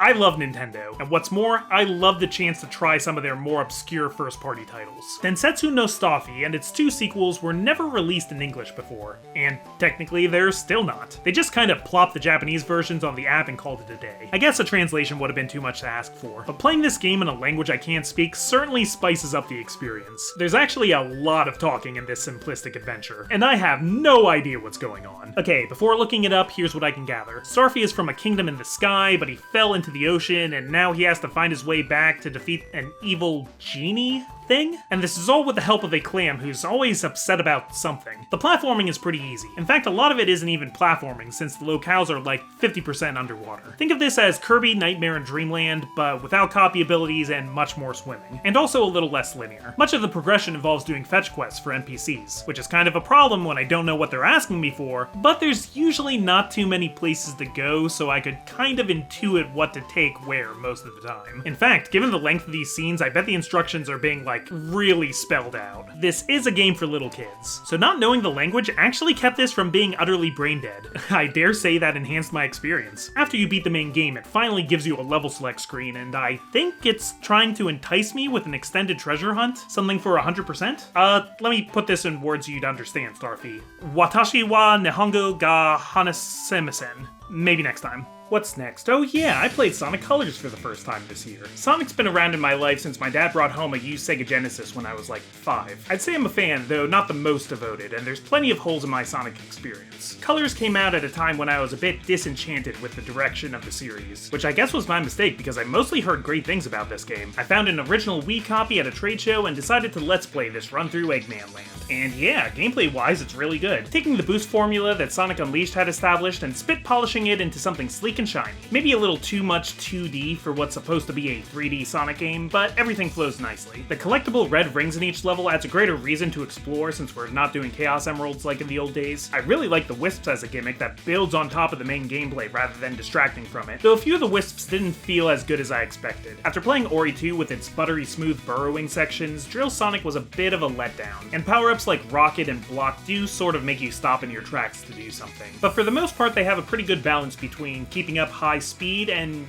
thinking, platforming, figuring out how to path through the level. The big important thing that this game understands is the Sega secret formula: reward mastery with speed. I didn't feel the need to collect everything on this playthrough, but there is that temptation there to learn how to S-rank all these levels. That's high praise coming from me, who isn't really a score attack kind of guy, so keep that in mind while I start being really negative again. I hate this story and everything it stands for in the Sonic medium. I'm exaggerating, but not that much. Fans have a list of their favorite quotes from this game, beardy McNosehair, ha. I found every attempt at comedy in this game utterly painful. Like, I can understand after Shadow and 06 and maybe even Unleashed, Sega maybe took the lesson that they had to take their stories less seriously. Fine, I can understand that move, even if I think it was overcorrecting a bit. I don't need my Sonic plot to reference all the past continuity and have woodland mammals stop to ponder existence all the time. But this is trying to be funny, and it's just not funny. And it knows it's not funny. And it thinks admitting that it's not funny will make it funny. There's a rule in comedy that specificity is funnier than vagueness. Saying I got hit by a car isn't as funny as saying I got hit by a Lexus. But I guess these writers took that to mean you have to make jokes as long and wordy as possible. Maybe I just lack the nostalgia goggles. Even when this game first came out, I was maybe not the target demographic for it anymore. But believe me, 10-year-old comic would have been even harsher. This hits the same category as Fire Emblem Engage for me. I would love to replay it, but I will skip every single cutscene from now on.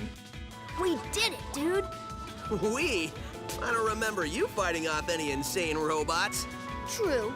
Well, good job to you on inventing a translator that allowed us to speak to the aliens and figure out exactly what we needed to do. Oh my god, shut up! And with that, we have our final Metal Gear Solid game I played this year, Metal Gear Solid 3, Snake Eater! I think I've made it clear throughout this video how much I respect these games, but guys, Snake Eater is the first in the series I've wholeheartedly loved, legacy or not. It's still weird and wordy, it still makes you fight BS with BS. There's a reason why MGS4 streamlined camouflage and removes the time-consuming first aid system, but everything just kinda works for me in this game. The jungle setting is a great change of pace, bringing an immersive survival element into the MGS formula. Having to hit 12 different buttons to address a bone fracture is time-consuming, but it's also immersive. While this might confuse some people, MGS3 actually takes place before any of the previous Metal Gear games. It's a prequel, and it's my favorite kind of prequel, giving more context to the previous two games and setting up new plot threads for the upcoming series finale. Oh man, guys, remember when MGS4 was the series finale? The fact that we're in the 70s plays a big part not just in the Cold War plot, but in little character interactions. Like your support member, Paramedic, is a big movie buff and will tell you about her favorite films whenever you save the game. But it's the 70s, so they're all mid-century classics. That's so cute. Go off, Queen, tell me more about Godzilla. And the main theme is amazing. Great use of that James Bond motif.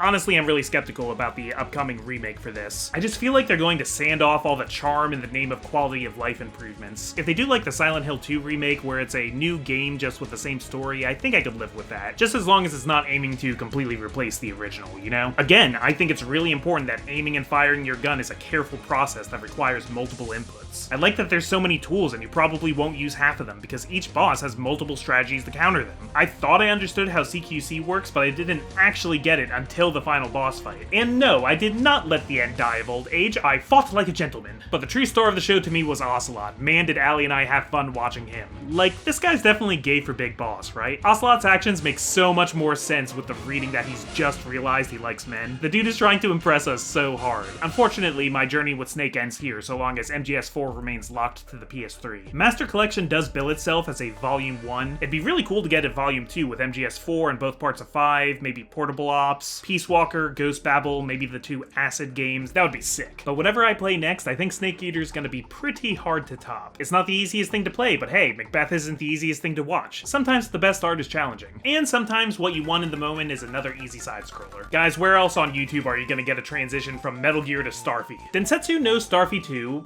I'm still on the fence if that's what I want to call this series. The English translation is The Legendary Starfy or The Legend of Starfy. These are Japanese ports, so I feel like I should use the Japanese names. But should I spell it Starfy or Staffy? It's generally accepted that was a translation error, right? These are the sorts of things that keep me up at night. Anyway, Starfy 2 is more of the same, but the quality of the series is steadily increasing. Starfy gets some new moves now, including a double jump when he's outside of water, and each world is broken up into smaller levels now, which makes it easier for me to wander through fetch quests like an American tourist through Tokyo. You want what? Huh? Well, I haven't tried this door yet. I'm sure that's what I need. I will say this game's a little too long for its own good. The evil genie thing has kids now, each with their own world you have to fight them in. And I was already nervous when I saw 10 of these little buggers fly out. 10 worlds, and presumably an 11th one for the big bad? I get you're doing a Bowser and the Koopaling structure, but that only amounts to 8. There's also what I guess I would call vehicle sections that come in 4 types. These are okay, but multiple levels in the late game do a thing where you need to open 4 locks, so you need to do one of each of these vehicle sections. games, it gets kind of monotonous. This was a good second screen series for me. Starfy and I caught up on a lot of TV together. The first season of Arcane, second season of My Adventures with Superman, X-Men 97, all things that are probably more interesting to talk about than Starfy. But it's a serviceable second title that leads into Densetsu no Starfy 3, the finale to the GDA trilogy. There have been 2 other Starfy games on the DS after this one of which actually did get localized. But Starfy 3 wraps up the initial run of the Starfy saga. I'm not even joking, by this point I had the chance to watch some YouTube videos so I could understand what's going on. It gets kind of intense. Turns out this clam's name is Mo. He's been your reluctant companion this whole time, but he's doing it all to make money to support his younger siblings because his dad ran out on the family and his mom freaking died. Dang, Starfy, I wasn't ready for an estranged father plotline. And by this point, I was starting to appreciate the tiny nuances in this game's movement. It helps this game also introduces Starly, Starfy's little sister who serves as a second playable character with a few differing moves to work with. And since this is the big finale, I decided for the first time in the trilogy to actually do the post-game treasure hunt. Bit of a time sink, but it leads to a true final boss that is actually really hard. Understanding those little nuances in movement is now an absolute necessity. It was a great way to cap off a set of Nintendo games I thought I might never get to play. And I did not bother writing a transition here because how the hell do I transition from the legendary Starfy to The Last of Us Part 2? Literally impossible. Last year was my first time playing the first Last of Us.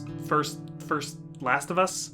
Yeah, I really liked it. The difference here is that going into part 2, I didn't know how it ended, just that the game was really divisive. And, well, I knew the inciting incident. That was pretty hard to keep secret if you follow video game news on social media. People had a lot to say about that, and yeah, it's a bit of a rug pull, at least it would be if I didn't know about it going in. But for a story I didn't necessarily think needed to continue, this is the most interesting direction I can imagine it going. The other big complaint I heard, ignoring some of the, in my opinion, petty complaints about the makeup of the cast, is that the whole experience is just too miserable. I recall one source of opinions I usually trust saying that at least the first game had points of levity like the giraffes, and that this game was too one note, that one note being depression. I don't know if we played the same game. There's plenty of lighter, even funnier moments in the game, particularly anytime Ellie and Dina share a scene. It just serves to deepen the misery that's to come. Yes, this is a very, very sad game, but I wouldn't call it one note by any means. Not to hype up Neil Druckmann too much because he'll do that himself. And maybe I'm just the right kind of pretentious for this game, but this is a tragedy, the kind we don't get too often in video games, and the kind I don't think a lot of gamers seek out in movies and television. Characters have tragic flaws. You will scream at the TV as they make decisions that actively make their lives worse. The pacing is a little odd, kind of a narrative turducken. You'll spend so much time in flashbacks you'll forget it's a flashback. I'm not sure it's as clean of a narrative as the last First of Us, but I think it's the story they set out to tell, and meeting the writers where they're at, I think there's a lot of good here. You could call it a 20-hour revenge is bad lesson, rather reductively. So is Sifu. What's interesting, again, is how a game uses its medium to explore these themes. Naughty Dog is really good at baking characterization into gameplay. Despite being in complete control of a character, you're constantly being reminded that these aren't player surrogates, they are characters with their own agency. I also think The Last of Us has some of my favorite balances of stealth and combat. I know that's a heretical thing to say after playing so many Metal Gear games, but those are stealth forward. Here it really feels like you need to mix your strategies. The game never let me be too comfortable silently stabbing people, but it also never made me feel like I could just run in guns blazing. You just try to get as much of a head start as possible before the raiding party inevitably finds you. Also, kudos on the enemy naming system. This game will actually have enemy combatants generate names and relationships with each other and react accordingly when you start picking them off. It instills a real sense of empathy. Hey, maybe you can use some of that empathy on your next project, Naughty Dog. Stop crunching your graphic artists into dust so we can see every pore on Joel's face. The game's very pretty though, not for nothing. Look, the AAA industry is a mess and games like this deserve a certain amount of scrutiny. You don't have to love this game. There's plenty here to dislike if it's not your thing. I just think some of us may be bandwagoned against the wrong parts of this game. And all in all, I quite enjoyed it. Oh boy, we got another divisive one here. Bayonetta 3. Now to contextualize my review here, I'm really not good at the kind of game Bayonetta is. You know, character action, hack and slash, whatever you want to call it. I liked playing the first 2 Bayos, and I liked playing this one. But again, I'm not the type to replay levels chasing those diamond ranks. And I feel unequipped to really delve into how this game's mechanics stack up against others in the genre. But that doesn't mean I can't have an opinion. It's just a slightly uninformed opinion, which I'm going to soldier on ahead with. The greater emphasis on summoning big demons gives this game its own identity. We're used to seeing these demons as the big finishing moves, but actually pulling them out in the heat of battle is neat. I can see the argument that it dominates this game's strategy. All the areas are too big to accommodate for these giant monsters, and Bayonetta herself is maybe less interesting of a fighter than she was in her last game. But there's still a pretty cool array of weapons. Almost too many. I wanted to try them all more, but they unlock so frequently it's actually hard to keep up with. This game also introduces Viola, who despite a far more limited move pool and only want weapon and summon is a nice spin on the formula. But man, did it mess me up sometimes. While Bayonetta's all about dodging to activate Witch Time, Viola's instead about parrying attacks, which would be fine except it's mapped to a different button. So the button you're used to dodging with now does absolutely nothing unless you count taking attacks to the face as an input command.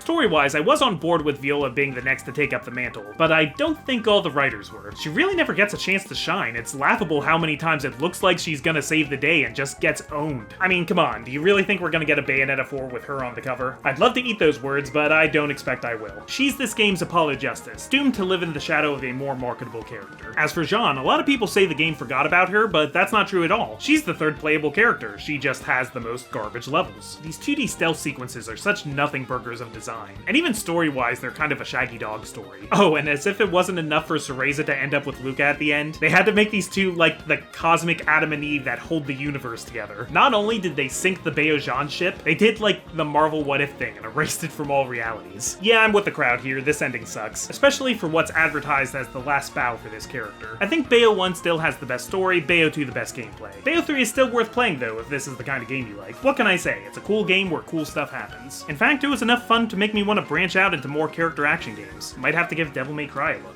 In August, I crossed another Nintendo game off the bucket list, Golden Sun: The Lost Age, aka Golden Sun 2. Originally released for the Game Boy Advance, these two games use a password system to carry over stats and stuff. Despite playing Golden Sun 1 on the Wii U in 2019 and this on Switch Online, I'm pleased to say the password still worked. Didn't help me remember what the hell was happening in the story though. And that's a bit of a problem because this isn't so much a sequel to the first game as the second half of the same adventure. I do remember being sadly unimpressed with Golden Sun 1, and the same can be said here. Like, the setting is interesting, as is the plot and concept. You have this debate between two factions on whether or not we should restore magic to the world, potentially enabling gruesome wars, or keep it sealed, which might cause the world to slowly die. But that sentence I just said is about as deep as the motivations ever get for these characters. Like, the eventual clash with the first game's heroes is resolved super quick, and they all just sort of decide, screw it, let's light the beatings and see what happens. You don't even fight the guy that's arguably the main antagonist of the series. It's a pretty standard turn-based RPG with a few neat twists. Mainly the Jin system and some legitimately complex dungeon puzzles. But also a lot of archaic design, like criminally limited inventory space. And the Final Fantasy II thing where if you choose a target to attack but the target dies, your character doesn't have the initiative to just attack a different target and just waste their turn. I hate that. And I got really lost at the beginning of the game because I didn't pick up one of the synergies I needed to solve a puzzle. In fact, I didn't even realize some of these environmental features were puzzles to be solved. Maybe I was supposed to remember this from the last game? The 8 playable characters have barely any personality. The boat you use in the overworld moves really slow. I mean, I still collected every Jin in the game, but to what end? I think I might have really loved these games if I discovered them on the GBA back in 2001. I love hearing people online talk about how much they love the series. And Isaac is still one of my top requests for Super Smash Bros. Newcomers. Sadly, I just can't turn back the clock to when this game would have impressed me. That sun has set. Got a much shorter one here, ChromaGun. I initially got this in a charity bundle, played it for Steam Summer 2022. It didn't blow me away then, but I knew it would be a short enough playthrough and worth talking about. Now let's see if you can guess what game this was inspired by. You're a volunteer test subject going from room to room to solve puzzles with an experimental gun, all while a sardonic voice on the intercom demeans your intelligence. The big difference is the central gimmick of that gun. Well, actually, I think the big difference is that Portal is funny. They had funny writers on it. ChromaGun might be funny if you haven't heard all these jokes done better in Portal, but okay, I'm being mean. The gun can fire shots that paint surfaces red, blue, or yellow. You can also paint these orbs, and painted orbs are magnetically attracted to walls of the same color. Also, you can mix together primary colors to make secondary colors. So if you need to get a blue orb onto a switch by a yellow wall, turn both of them green and you're golden. There's some inventive and satisfying puzzles here. There's not exactly much of a difficulty curve though. A bigger game would introduce new elements over time, but that only happens like once here. But for what seems like a really low budget game, I won't harp on the flaws too much. It's a little derivative, a far cry from the zingers of Cave Johnson, but the developers show promise. This would look really good in a portfolio, and if it weren't for small projects like this, we wouldn't even have a Portal. Seriously, look up a game called Narbacular Drop. Every big franchise has its humble beginnings. Next up, Persona 5 Tactica. I've been holding on to a copy of this since the end of last year, but my early 2024 was already full of so many tactics games I decided to shelve this until now.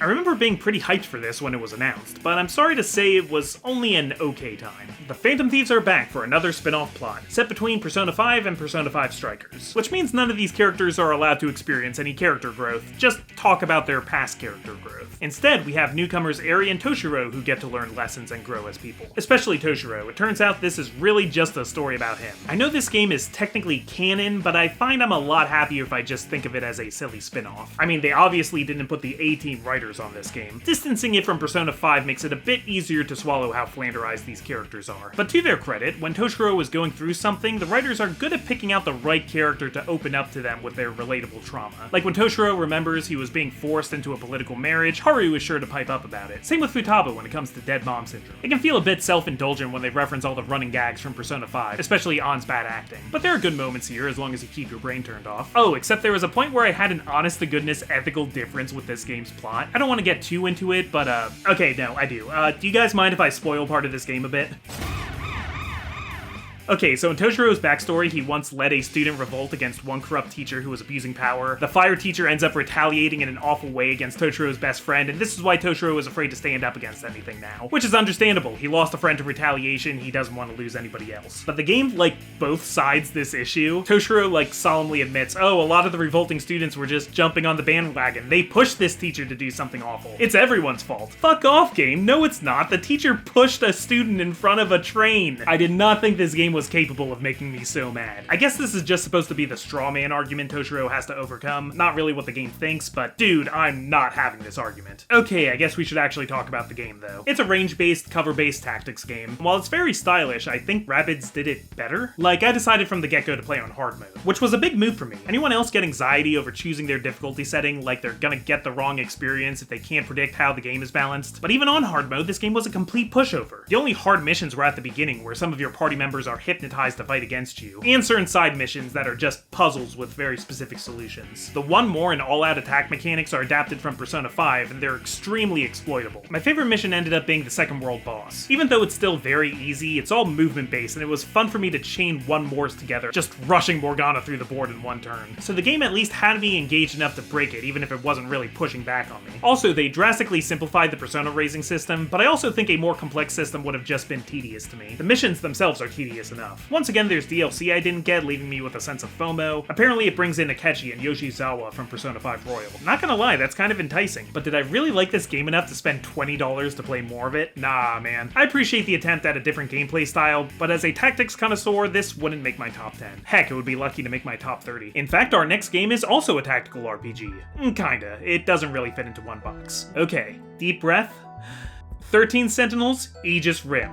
What a journey. I've never seen a game structured this way. So you're thrown into a mech battle, you're defending the city from evil kaiju, you finish the tutorial, and then you're thrown into your first story segment, where you're a kid in high school. Okay, high school mech anime, I get that. You finish the story segment, and then you're sent to another story segment with another high schooler. Then back to another mech fight. Then back to high school, but with a third student. None of these stories are really connecting yet, but a lot of the same kids in the school are also in the mechs. I'm sure this will all come together in time. Okay, this guy is from World War II and got thrown forward through time, Captain America style. Well, Captain Japan. All 13 mech pilots come together for one fight, they give me one more tutorial, and then the game gives you the layout you'll have for the rest of the playthrough. See, a lot of games struggle to pace out its story while having enough engaging gameplay. It can be hard to strike that balance. 13 Sentinels says, not my problem, you balance it. 3 game modes. One with all the mech missions, one with all the cutscenes, and one that's a glossary of keywords you've heard while trying to untangle this Gordian narrative. The story mode is also divided in 13 tracks, each following a different high school mech pilot to be, the titular 13 Sentinels. And while each of their stories has about 4 acts in it, sort of like Octopath Traveler, you'll often be walled into entering the next act, either until you watch enough of some other character's story or you do enough of the mech missions. And while it's all sci-fi, they vary drastically in subgenre. Iori's story has a slice-of-life love story angle to it. Nenji's trapped in a Groundhog Day time loop. Megumi has a talking cat telling her to shoot people. One of my favorites is Natsuno. She watches enough sci-fi movies to be kind of genre-savvy, but she's genre-savvy for the wrong movie. She finds this robot and is convinced it's an alien trying to phone home. Girl, you're not an ET, you're in Short Circuit. It's all very convoluted, to say the least. But same with Metal Gear, I like wrestling with complicated continuity like this. I like trying to figure out how all of these disparate pieces are going to come together into one giant puzzle picture. And while I got more out of the story, I also found the battles really satisfying. I even played on intense difficulty, and I felt good about it. What's really cool is how the two modes reward each other. I already mentioned about the gates in the story until you do more battles, but watching the cutscenes gives you XP that you can use to improve your Sentinels. And getting bonus points in the Sentinel fights gives you currency that you can use to unlock the meaning of more keywords in the glossary, so you can make more sense of the story. Call me a big nerd because this is one of my favorite things I've played this year. Now, when I was raving about this on social media, a few people told me they found the ending unsatisfying, that it left questions unanswered or some plot elements didn't amount to much. That's your opinion and you're entitled to it. I agree to disagree. And yeah, this is a story built off cliches, but it's also a comprehensive love letter to the entire sci-fi genre, be it literary, animated, or cinematic. I got the platinum, I ate the hamburger, I looked up what yakisoba pan was, I impressed Yuki-chan, and I cried at the music in the final battle. This game just hits all the right notes for me. I love it. This is gonna be a hard act to follow for Princess Peach Showtime. I actually had high hopes for this one. I'm a theater kid, so having a side game based around theater is a promising prospect. Emphasis on side game because obviously this isn't going to have the same level of quality as like Super Mario Odyssey. A lot of people are willing to meet this game where it's at and really enjoy it, but even making that caveat, I was pretty disappointed. Terrible first impression when I walk into the main hub and I'm getting frame rate drops. Like, what are you even rendering? Nintendo, this is your game, how could you not optimize it? I hate that I notice performance issues like this now. I don't want to be some frame counting curmudgeon dragging what's supposed to be a whimsical romp through the mud, but honestly, I'm a little confused who this game is even for. Like, I know this game is for kids and I'm not necessarily the target demographic, but I like Yoshi's Woolly World. Heck, I like Super Princess Peach. I'm okay with the lighthearted style. Maybe this is for kids fresh off the Mario movie who just realized how cool Peach is, and that's fine. They deserve quality games too. But then there's the detective sections that seem like they'd require a reading level far above that target demographic. I mean, to be fair, I played Pokemon Blue version when I was 9 and I turned out to be okay. Maybe I'm underestimating the kids, or maybe this is a fun game for kids to play with their parents. There is a lot of charm here. There's tons of variety with all the costumes, each costume having either a unique move or an entirely unique gameplay style. I even like the baking minigames in the ice skating section. The theater charm is prevalent with all the backdrops and puppets on strings, but this game keeps the kid gloves on the whole time except, again, when it actually forces you to read stuff for the detective sections. Like, kind of a lot of reading and logical deduction. Look, I'm just thinking of my own 6-year-old niece here. She loved Princess Peach from the movie, but she also can't read, so that's the demographic narrowing even further. I often found myself comparing this game to Kirby. Apples and oranges, but I think Kirby levels are pretty engaging despite how easy they are. Plus, they always have more challenging post-game content that this game is sorely lacking. And the collectibles. Normally I'd be all over hunting these sparkle gems. Like in Kirby games, I always got all the stickers or all of the Waddle Dees or all of the gears, whatever have you. But again, a Kirby level would have like 3 to 5 of these in a mid-sized level. Showtime levels are long. They usually have 10 sparkle gems, and they're full of points of no return, so if you miss one, you gotta repeat the whole level. They don't unlock anything either, so I just ignored them entirely. The only post-game is adding these hide-and-seek characters to find in each level, which is just laughable. You want me to play through all these levels again now? Kirby games are easy, but they're also rewarding. This game is just easy, and I'm sorry if you really liked it, but I think Peach deserves better. Next, we return to roguelikes with Slay the Spire. Oh boy, I regret my complaints about Showtime being too easy. This one's hard. Love the way the card system works. You're building a new deck from scratch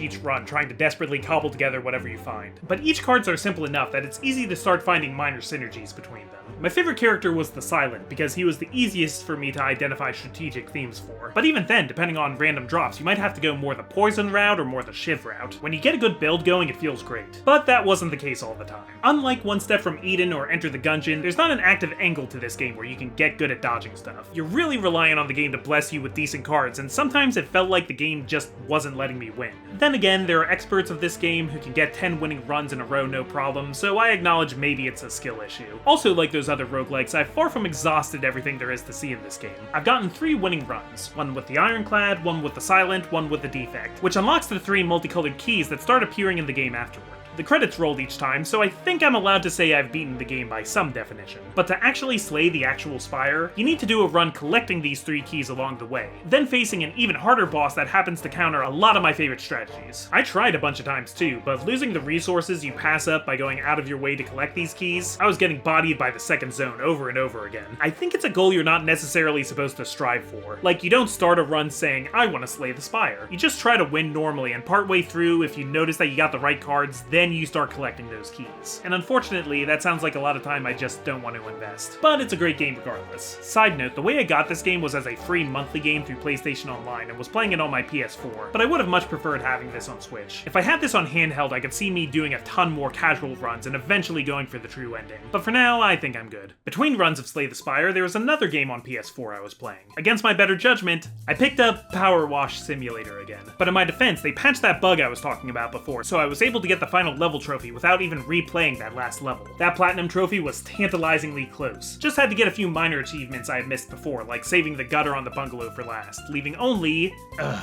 the challenge missions. The last trophy I needed required me to gold rank 5 of these missions, which come in 2 varieties. Either time challenges that have you play one of the levels under a time limit, or water missions that task you to use as little water as possible. And people, the gold medal requirements on these missions are strict as hell. You can't waste a second. You can't make a single mistake. And I was struggling to get one of these gold ranks, let alone 5. I wasn't even sure which missions were the most doable. They all seemed impossible to me. One day I realized that this game that I would play to relax had become my worst nightmare. I wasn't just worrying about high water pressure, I was worrying about blood pressure. And so, reluctantly, I abandoned PowerWash a failure to take Sanctuary with my old friend Nintendo. Another Code Recollection is a remake of 2 games I didn't think anyone cared about anymore. Another Code 2 Memories, which Americans knew as Trace Memory on the DS, and Another Code Journey into Lost Dreams, which Americans didn't know at all. That one was on the Wii in Japan and PAL regions. And better than dropping Starfy in the middle of town without a translator, these games are from the ground up remakes. I actually never played either of the originals, but it's my understanding that not only is the look drastically different, turning both into free roaming 3D games, a lot of the puzzles are switched out and even the story is tweaked, leading to some appreciably different takes on characters. Like, apparently Ashley was more abrasive and moody in the original 2 Memories. I kinda can't blame her. She's got a dead mom and a presumed dead dad who suddenly calls her out to this island in the middle of nowhere to meet with no other explanation. I think a preteen could be forgiven for not having the most mature attitude to all this. And I mean, that's a character flaw I would expect the game to explore. But I guess angry girls don't test well, same reason they softened Yukari. Also, I heard this remake has less puzzles than the original did. I'd still like if they made the original DS version available somewhere. A little slow, and I've heard that a lot of the puzzles were actually just removed, leading to long sections of the game where it feels like you should be doing more, and I guess you originally were going to be. And some of the puzzles are just really antiquated. Like, at times the challenge wasn't in solving the puzzle, but understanding how to even enter the information. Case in point, the piano. Ashley has to play the notes written on a painting upstairs, but there's no way to get her to notice the notes on the painting, and no way to play them manually on the piano. Turns out there's an overlay feature on Ashley's tablet that lets her show what the notes would look like on the sheet music. You just have to interact with the right things to get the game to tell you you could use this feature and unlock it. And then Ashley just writes it down anyway. What's the point of that? To be fair, this was far and away the worst instance of this, but I'll remember this forever when I think about 2 Memories now. This complaint is one of the 2 memories. The other memory is me sincerely enjoying the story, even if I could see the twist coming a mile away. There's some good environmental storytelling in the mansion, and it's got this mood. Not spooky per se, because there's plenty of sunlight cracking through the windows, but you can feel the emptiness of this place. I'm also disappointed this game doesn't really ask much of you towards the end. You're just kind of watching a cutscene for most of this finale. Makes it less like a game and more like a weird book, I guess. Also, there's a big dilemma involving this crazy machine that's kind of the thematic and plot-relevant center of everything that's happened in this story, and you're done with it so quick it feels a little lackluster. Like, it's something that should be a big wrinkle in the plot, but there's not a lot of foreshadowing to it, and we're not forced to sit with it very long before it's resolved. It pretty much comes and goes in one scene. Well, maybe they're saving all the good stuff for the second game. And yes, despite the collection doing a lot to link these 2 stories together, I'm still treating them as 2 separate games for the sake of this list. But before we get to the other Another Code, here's a game called Tinykin. I actually heard about this game while watching a Gabby Bell video, I think. It looked like Pikmin, and that's all it takes to catch my attention. I will say it's actually quite different from Pikmin, but it's great in its own right. Sure, you're an interstellar explorer of diminutive size, exploring what is clearly a post-human Earth, and sure, you employ a swarm of little mites to use bombs and carry large objects, but Tinykin is less of a tactical time management game and more a 3D platformer collectathon, which is another kind of game I really like. No complaints from me. There's also no combat and no way to lose your Tinykin unexpectedly. Some of them get spent in the form of bombs, but the game always gives you enough Tinykin in each level and is more about traversal. Like, the yellow Tinykin form together to make bridges, and the green ones make ladders, which allows a nice verticality in the stages. Your character can also slide around on a bar of soap, which is really satisfying, and the ability to float that admittedly took some time to get used to, just because it's so limited before you get upgrades. It is so satisfying to get around these rooms. You're constantly opening doors and dropping ropes that let you get around faster, and while it's annoying when you're looking for the last 3 pollens in a giant level, I felt really accomplished clearing this place out. I knew immediately this would be a platinum trophy for me. Also, there's a lot of great world building concerning this bug society that's populating the abandoned house, complete with different factions and a cleverly written religion. So no, it's not Pikmin, it's a different, amazing game. Check it out.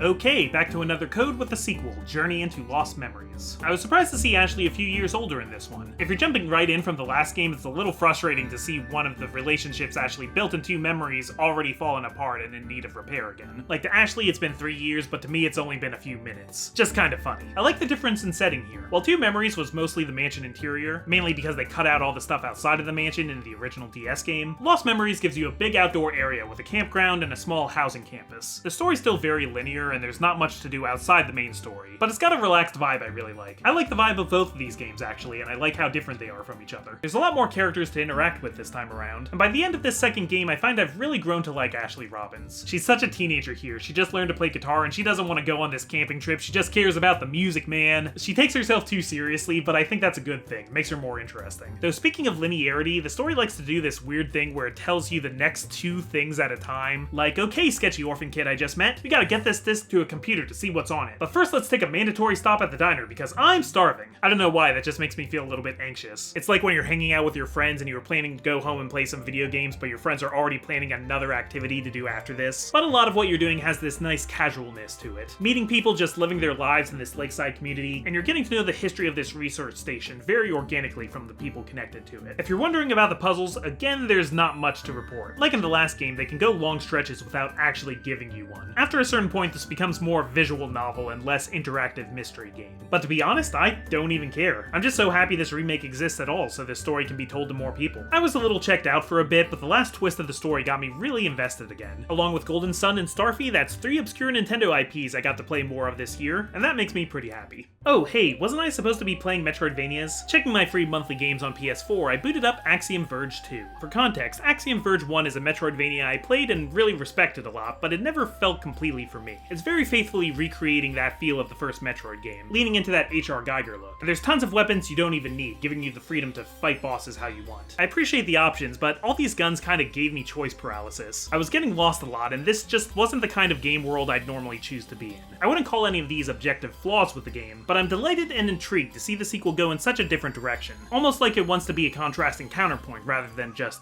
a sequel. Axiom Verge 2 has this serene outdoor environment, and focuses more on the exploration side than the combat. You don't have nearly the same loadout of weapons, and early on, fighting isn't really the best option most of the time. It's better to either run away or use your hacking skill and spend energy to change how the robotic enemies behave. At times, you'll see these huge monsters flying around and you'll just have to steer clear, but it's pretty exciting knowing you'll come back later and kill that thing for an upgrade. One thing back from the original Axiom Verge is the drone. I always thought this was a nice way to do Metroid's Morph Ball, but turned it on its head. The story, though vague, has a driven main character with a specific mission to find her daughter, who disappeared in an Antarctic research mission. There's also some transhuman elements to the plot here, in part because some of the power-ups she downloads are sentient programs who sacrifice their bodies to help others. And there's a shakeup partway through the game that I don't want to spoil, but it's a cool turn that has a big impact on gameplay without completely wrecking what you've learned so far. There's not much in the way of boss fights, which made it weird when bosses did show up and we had to actually drop them to 0. I'd gotten pretty used to slacking and hacking, and there's a Metroid Prime 2-esque second world you had to slip in and out of at times, which can be really confusing to navigate, but I got there in the end. For fans of the genre, this is one to check out. It's not one of my favorite Metroidvanias, but I think it will be a favorite for some people out there. Now, if you thought Starfy coming back was crazy, if you thought another Code and Advance Wars coming back was crazy, Famicom Detective Club. If you don't know, Nintendo had a pair of mystery games in the late 80s that never left Japan. At the time, translating that much text for a game pretty rooted in Japanese culture would have been an insane move for the company. A couple years ago, Nintendo remade both games and this time did translate it for Western audiences on the Switch. I played both of these and I like them a lot, even if they are clunky. They retain some of the obtuse design of the 80s game, but I kind of like remakes to emulate the feeling of the original, at least in a case like this. Then in 2024, Nintendo went big on the first truly new title in this series for 35 years, Emio, the Smiling Man. And I thought it was pretty cool. Again, if you're a fan of Phoenix Wright or Danganronpa, this might not be the kind of mystery game you're expecting. That's not really what FDC is about. It's not giving you the mystery to solve yourself. There isn't really a stream of clues for you to follow. It's more about telling a story. You have to get into an old adventure game mindset when talking to NPCs, which is monotonous. You'll be clicking back and forth between look and ask and think, chipping out new bits of dialogue so you can slowly progress the scene. I really wouldn't blame you for using a guide for what to select at what time. It won't make much difference in the experience, honestly. There are these end-of-the-day check-ins I like, where the main character and Ayumi review their new information. And it will ask you to connect some dots, but there's no real penalty for failure here. Just bragging rights, I guess. Ayumi gets her own investigation segments this time, which is cool if you've been a fan of the series. And you can definitely feel the difference between these scenes, mainly from how NPCs treat a girl asking them questions versus a boy. Now, Emio gets really dark. I mean, of course it does. It's about a serial killer that's targeting children. And I was really interested to see how far it would go. As the credits rolled, I was a bit vexed by a lot of the plot details that never got answered. But then then this game presents you with an epilogue that fills in some of the backstory. Oh, I get it, this is where they put all the darkest stuff. And appropriately, this part is led by the actual adult detective that owns the agency, and is even framed with him saying, "Yo man, this stuff is gnarly. You sure you're old enough to hear this?" I like that this game is entirely voice acted, even if it's only in Japanese. For me, it kinda helps set the story firmly in Japan. I played the Yakuza games the same way, actually. Japanese dub only. Funny thing, I was playing the last part of this game on the floor while Ali was playing The Sims, and there was so much screaming coming from the cutscenes. She was like, "What are you playing?" I get the sense this is a story someone really wanted to tell, and while it doesn't have the same feedback as other mystery games I've played, there's something very grounded about how it handles a murder case. Plenty of details turn out to be irrelevant, you're never given a clear set of suspects to work with, you spend a lot of time looking for witnesses, and most people you see aren't going to know anything. In an era where true crime can be rather fetishized, I appreciate how this can present the weight of these events and the humanity of those involved. At the Big 50, we got a Legend of Zelda game which was not on my bingo card at the beginning of this year. I had my reservations when I first saw trailers for Echoes of Wisdom. I was happy to see the first 2D Zelda game in forever, and reusing the art style from the Link's Awakening remake was a smart move. And I was really happy Zelda would be the star. I just worried that with this new Echoes gimmick, this was gonna be another fluffier spin-off for the female protagonist, like Princess Peach Showtime was. Well, it may be ironic that Zelda's most powerful ability is to turn into Link for a minute, but the Echo mechanic is really fun. And yes, the UI menu for selecting from your hundreds of echoes is rough to use, and a few echoes are really overpowered. You can use bed and water block to trivialize a lot of level geometry. But like in Tears of the Kingdom, I feel like this game was designed partially around players being able to work around certain obstacles. The temples themselves don't allow for quite the same tomfoolery. And hey, I like riding a trail of beds like I'm Bobby Drake on his ice bridge. The combat wasn't always my cup of tea. It's naturally more passive, summoning echo minions and waiting for them to kill the enemies for you. Makes you really want to burst out that Link mode. The story isn't particularly deep, but it's about on average for other 2D Zelda games. Things like Oracle of Ages, Oracle of Seasons, the Minish Cap, and etc. It does introduce some crazy new Zelda lore, though. I know the Zelda timeline is a lie we keep telling ourselves. It doesn't really matter, but I'm gonna be thinking about the villain of this game next time I play Ocarina of Time. I didn't find most of the characters very compelling in this either. I think it's more emulating Link to the Past with its more simplistic interactions. And despite how little is going on in the story, there's a really high curve of dialogue you have to read versus events actually happening. But some of the side quests are cute, and I really like the Deku Scrub village. Anytime Deku Scrubs get treated as a race of Hyrule, it's always really fun to me. Also, all the Deku Scrubs in this use non-gendered pronouns. I think that's pretty cool. I'd put this in the upper half of 2D Zelda games, I suppose. At the very least, I think I'm gonna have that overworld theme stuck in my head for a few more months.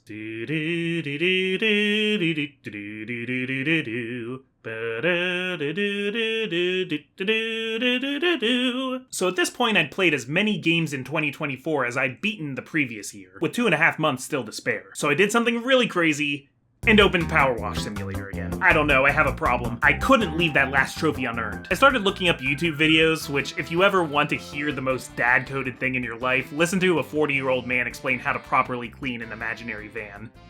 If for some reason it doesn't finish, you probably just need to hit the the lug nuts again, and the hubcap should clear. I've gone insane. But I got the Platinum Trophy and all the bragging rights that entails. Does that entail any bragging rights? Around this time, Ali had rekindled an old love on the PS4 when she discovered the remakes of Tony Hawk's Pro Skater and Tony Hawk's Pro Skater 2, and I was soon sucked in. Even more so than another Code Red collection, this collection mixes the two games into one experience. But it still separates the career modes into the two games they hailed from, so I think I can still count this as two games. One thing I like is that rather than having like 3 or 4 different save files you can work with, each playable skater, or any skaters you make in the player creator, track their own achievements, stats, and progress through the career modes. So while Ali liked to hop between different characters and grow all their stats, I went all in on Bob Burnquist to settle a childhood score. I had the original Tony Hawk on my N64 growing up, and I sucked at it. I don't know, I just never got the hang of it. And it was satisfying to learn how to properly execute the moves my 9-year-old self was too thick to understand. As far as differences between the two games, you can definitely tell they were still figuring out level design in the first Pro Skater. The selections from the sequel are way more open and conducive to both exploring and high score multiplying. 900 into nose grind, into manual, into reverse manual, into kickflip, into another grind, into another manual, forever and ever until death do you part. The remake does a lot to spread the quality out between the two career modes, though. I don't think manuals even existed until Pro Skater 2, but now they're in Pro Skater 1 parks. Also, Pro Skater 2 gave you 10 missions in each level instead of Pro Skater's 5, and for the 2020 remake they added missions to the original parks to get them up to the same. I cleared every mission in every level and got first in every competition. 100% for both campaigns. Feels good to get good. Also, the track list is amazing. Takes me back to the days of Go-Gurt and Rocket Power. This, of course, was all in the wake of Steamcember. Yeah, I managed to fit a Steamcember marathon in this year too. And with it being one of the best selections of 30 games I've ever curated, I was anxious to find out who the winners were just to know which games I was free to play on my own time. But the first I would play was the least popular of the marathon, Tales of the Tiny Planet, because similar to ChromaGun, I knew it would be a quick playthrough. It's like when you write out a to-do list and you put some easy things on there just so that you can cross more things off quicker. I got this game from the same charity bundle as ChromaGun, actually. It's a simple game. I mean, you probably get it just from watching the footage. The planets roll, you have one button that affects all the movable elements of the stage. You try to get the planets in the black hole before time runs out. You ever play Nintendo World on the Wii U? The Donkey Kong game was this exact same kind of thing. Actually, I think the Donkey Kong version was a bit better than this, if I'm being honest. But what do you expect with that Nintendo money? This is a very small indie dev. Color scheme is nice, I like how quick it is to try again or start over, and the planets sometimes say cute little things in their speech bubbles. Dude, the Steam page for this is so funny. Under features, they got planets listed multiple times, the fact that this game has achievements and trading cards, 6 secret levels, never found those,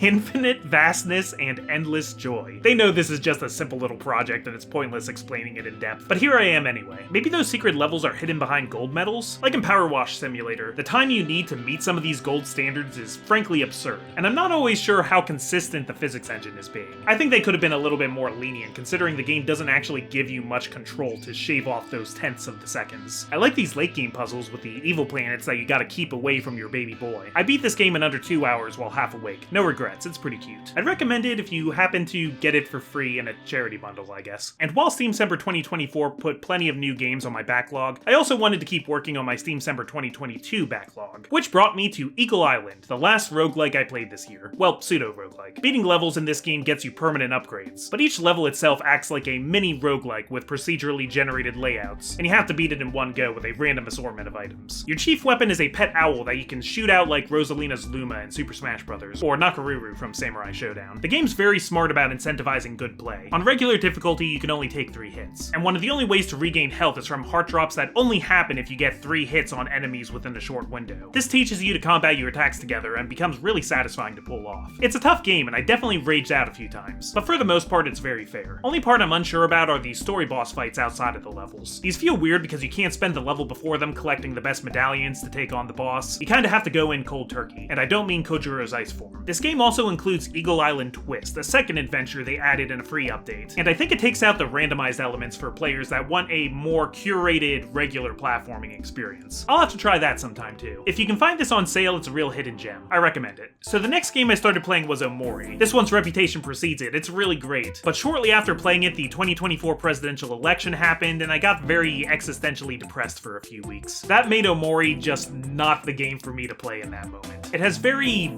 evocative depictions of depression, and I just did not need that. What I needed was some goddamn Grapple Dog. Hell yeah! I said the same thing during Steamcember, but this game feels like it could be an obscure Nintendo title on the GBA or DS. Pablo here would fit right in with Starfy or Jill Dozer. It's smooth and bouncy 2D platforming with a lot of grappling. I love how Pablo turns into a perfect ball when he's swinging like a little wrecking ball. There's hidden gems to find in each level, and time trials with actually reasonable gold requirements. Unlike some other games I played this year, some of these speedruns still took me up to an hour in attempts to get right, but I never got that impossible to spare feeling from being off by over a minute. There's just so much you can do with the movement tech in this game to cut down on time. I got all the achievements on Steam, and while the story is just a cute excuse plot, it's very charming. Made me laugh out loud a couple times. Oh, turns out this game already has a sequel that I'm gonna have to try, and this is why my backlog is never ending. Then one night in mid-November, I made a decision that would forever change how I look back on this year. I turned to Ali and said, I think I'm gonna play through the Kingdom Hearts series now. Not that I was a Kingdom Hearts stranger before. Like with Metal Gear, I've been following the ins and out of this series plot-wise and have played a random assortment of the games. But with the 1.5 plus 2.5 HD Remix Collection and Knuckles free on PlayStation Plus, I was excited to play all these games front to back. Now, I can remember as a teenager my little cousin was playing the first Kingdom Hearts, and I jumped in to help him with a few random bosses. But aside from that, I've never actually played through the original Kingdom Hearts. So I booted up Kingdom Hearts Final Mix. Whew, this game leaves an interesting first impression. Aside from the weirdly avant-garde opening where chibi versions of Final Fantasy characters are asking you about your heart's deepest desire, and then some good old janky cutscenes from a time back before video game voice acting was treated with real respect. Early on, it feels like Sora just doesn't have the movement to deal with some of these boss attacks. The early game before you get the cure spell can be miserable. The presentation is rough with a lot of what I like to they call Square Enix pacing, where no one talks like a normal freaking person and there's uncomfortable pauses between everyone's lines. As somebody who spends hours upon hours deleting all of the pauses in all of my audio files for my videos, me speaking this right now knowing that I'm going to have to put in a lot of work to make this narration sound good, this really pisses me off sometimes. And there's like no cinematography to most of these cutscenes. No composition, they just kind of put the camera on the character and let them stand there and deliver their lines. Despite having a plethora of Disney worlds to work with, a lot of them are kinda bummers. Like being inside Monstro or having Neverland confined entirely to Captain Hook's ship feels like kind of a ripoff. Boy, it sounds like I hate this game. Why would I subject myself to it? Well, Kingdom Hearts is a game where you get back what you put into it. If you open yourself up to the crazy story, there's a lot of interesting stuff to chew on. And if you open yourself up to the game's mechanics, it can be a lot of fun. There are some aspects of KH1 I wish stuck around in later games. This has easily the best lock-on in the series, where you can change your target with one simple button press instead of turning the lock on and off hoping it picks the right enemy. I like how MP works in this game too. I mean, it's a limited resource that's hard to get back, but KH2's system made me rarely want to use spells at all outside of Cure, and that makes me want to experiment with the summons less, which is a shame because each summon is really deep in its mechanics. Oh yeah, and Kingdom Hearts 1 probably has the best selection of summons. They're really fun. The story, though much simpler than later titles,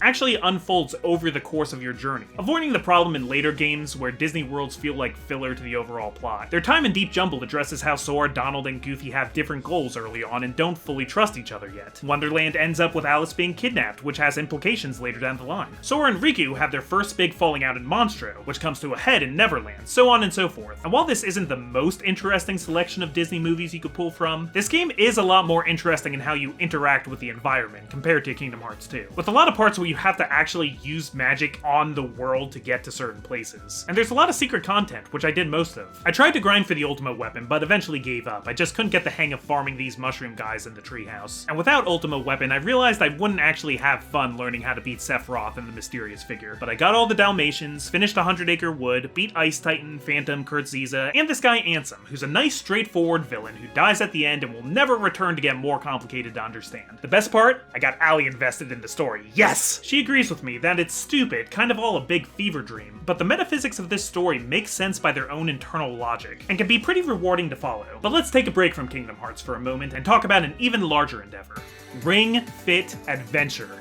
That's right, I beat Ring Fit Adventure. This game was really popular, tons of people played it, maybe kept up with it for a few weeks, but how many people do you think actually rolled credits? Look, if the title of this video didn't clue you in, I don't have the most active lifestyle. I could probably use some exercise. I started playing Ring Fit Adventure in summer of 2023, and while I fell out of the habit of exercising for months at a time on occasion, I'm really proud to be putting this game on the list. As far as exercise video games go, my main point of reference here is Wii Fit. I can remember playing that back in 2008 or whenever it was, and wishing they would make a fitness game with actual levels and a story mode. You know, something more like a video game. Ring Fit Adventure is exactly that, but on a budget. The story is pretty generic, gotta make this appeal to a wide audience, and a lot of people are gonna be skipping the dialogue anyway, so it makes sense not to work too hard on it. Besides, the point is to keep you exercising over a long period of time, so they gotta stretch out that content. It's a really good workout, or it can be, but of course it has the problem any fitness game has where you might find ways to cheat the sensor and make it think you're doing more than you actually are. Don't do that, guys, you're only cheating yourself. But it is really tempting when you've been going for 10 minutes straight and you're starting to get exhausted. I don't know why, but these levels love making you do squats. So many squats. And even though it's a really simple piece of hardware, the ring that comes with this game is really versatile and really durable. I can squeeze the heck out of this thing. I feel Wii Fit did better at tracking your progress and making suggestions for you in your daily life. But Ring Fit has this more directed experience that kept me personally motivated. Even if it doesn't take long to see all the different types of activities this game has for you, that just means I can turn the volume down and listen to something else while I work out. I watched the entire X-Men the Animated Series from the 90s while playing sessions of this game. The big question, have I met all my fitness goals now that I beat Drago for the final time? No, I wouldn't say I'm exactly in shape now. But just think how much further ahead I am because I was playing this. Honestly, I was fearing for my motivation to exercise without this game on my backlog. Thinking about picking up fitness boxing or something like that. But hey, thank you Ring Fit Adventure for keeping me doing yoga and squats for so long.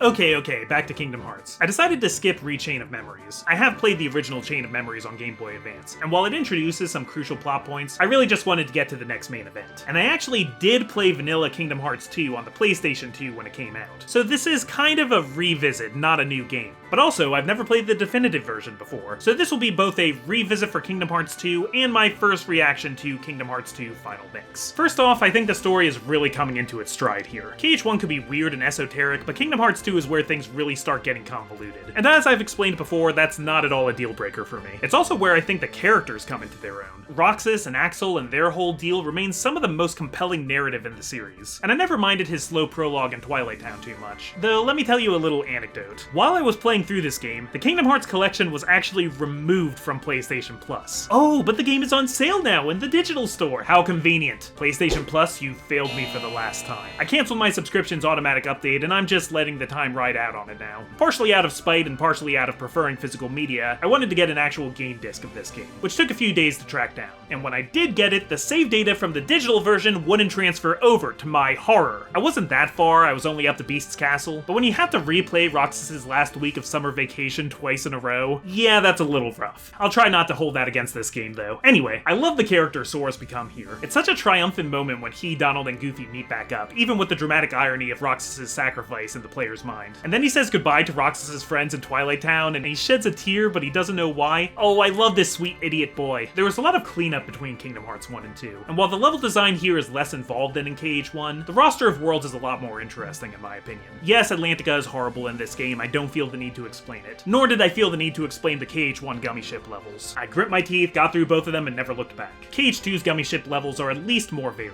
and the standard combat in this game really opens up. Some people who are better at character action games than me will criticize the press triangle to win commands. Look, I'm just having a good time. I mastered all my drive forms to get all the cool movement abilities so I could collect all the puzzle pieces, fought all the absent silhouettes, noped out of fighting Sephiroth for the second time after a couple of attempts. Same with the data organization, same with Lingering Will. That's still a skill ceiling I haven't resolved to reach. But I did spend countless hours explaining to Allie the broader significance of every little bit of foreshadowing. And every day I thank God she hasn't left me. So while there are some things KH1 did better, as of right now this is still peak Kingdom Hearts to me. I legitimately thought that might change for Birth by Sleep. While I know the story, I've never played this one, and I was pretty excited for what's widely considered to be the best non-numbered Kingdom Hearts game. I think I set my expectations a bit too high here though. I like that Kingdom Hearts does the same thing Metal Gear Solid does with its prequel placement. A game, a sequel, then a prequel that adds context and sets up the third game. From a world-building perspective, Birth by Sleep is pretty good at that, and its three doomed protagonists are moderately interesting. They're just not nearly as fleshed out as Sora, Riku, and Kairi. Let me rephrase that. They're just not nearly as fleshed out as Sora and Riku, who have a friend named Kairi. With Ventus, Terra, and Aqua, you kinda have to take the game's word on it how close these three are. I still like them though, and I like what happens in the game, I just don't know if the three split storylines was the best way to tell this story. This is a problem I have with a lot of RPGs, where I feel like splitting the game up into multiple campaigns kind of takes a toll on the narrative. I mean, I did these stories in the recommended order, and there I was in the final boss gauntlet as Terra, fighting Xehanort and Vanitas, the latter of which has barely been introduced. Later, when you're playing as Aqua, you're hearing rumors of Terra's fall to darkness, and the music's all foreboding, like, oh no, can it really be true? But like, you know full well that's not what happened. I do like how each Keyblade wielder's separate visit to the Disney worlds works as a kind of three-act structure for that isolated story. For example, with Cinderella, Ventus is there for the making of Cinderella's dress, Terra is there for her going to the ball, and Aqua is there for the whole glass slipper thing to help Cinderella be found again by the prince. Speaking of Disney worlds, I was excited to have some new ones, since the standard for non-numbered entries at the time was just to recycle worlds from KH1, maybe some from 2 if you're lucky. But a lot of these worlds were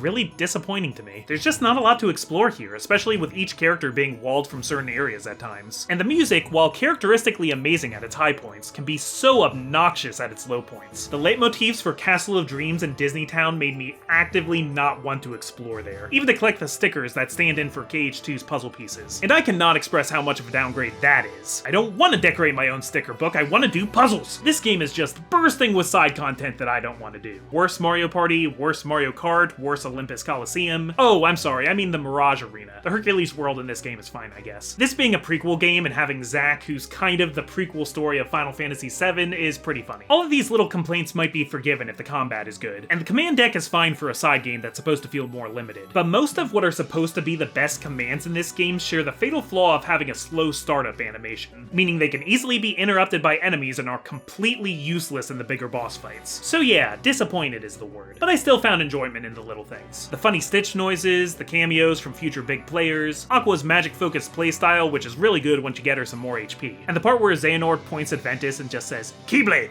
I admit it, I have a soft spot for the weird line deliveries in Kingdom Hearts. It's a mixed bag, and sadly only the third best Kingdom Hearts game I played this year, but I would still call this a good Kingdom Hearts game, and the ending montage still gets me.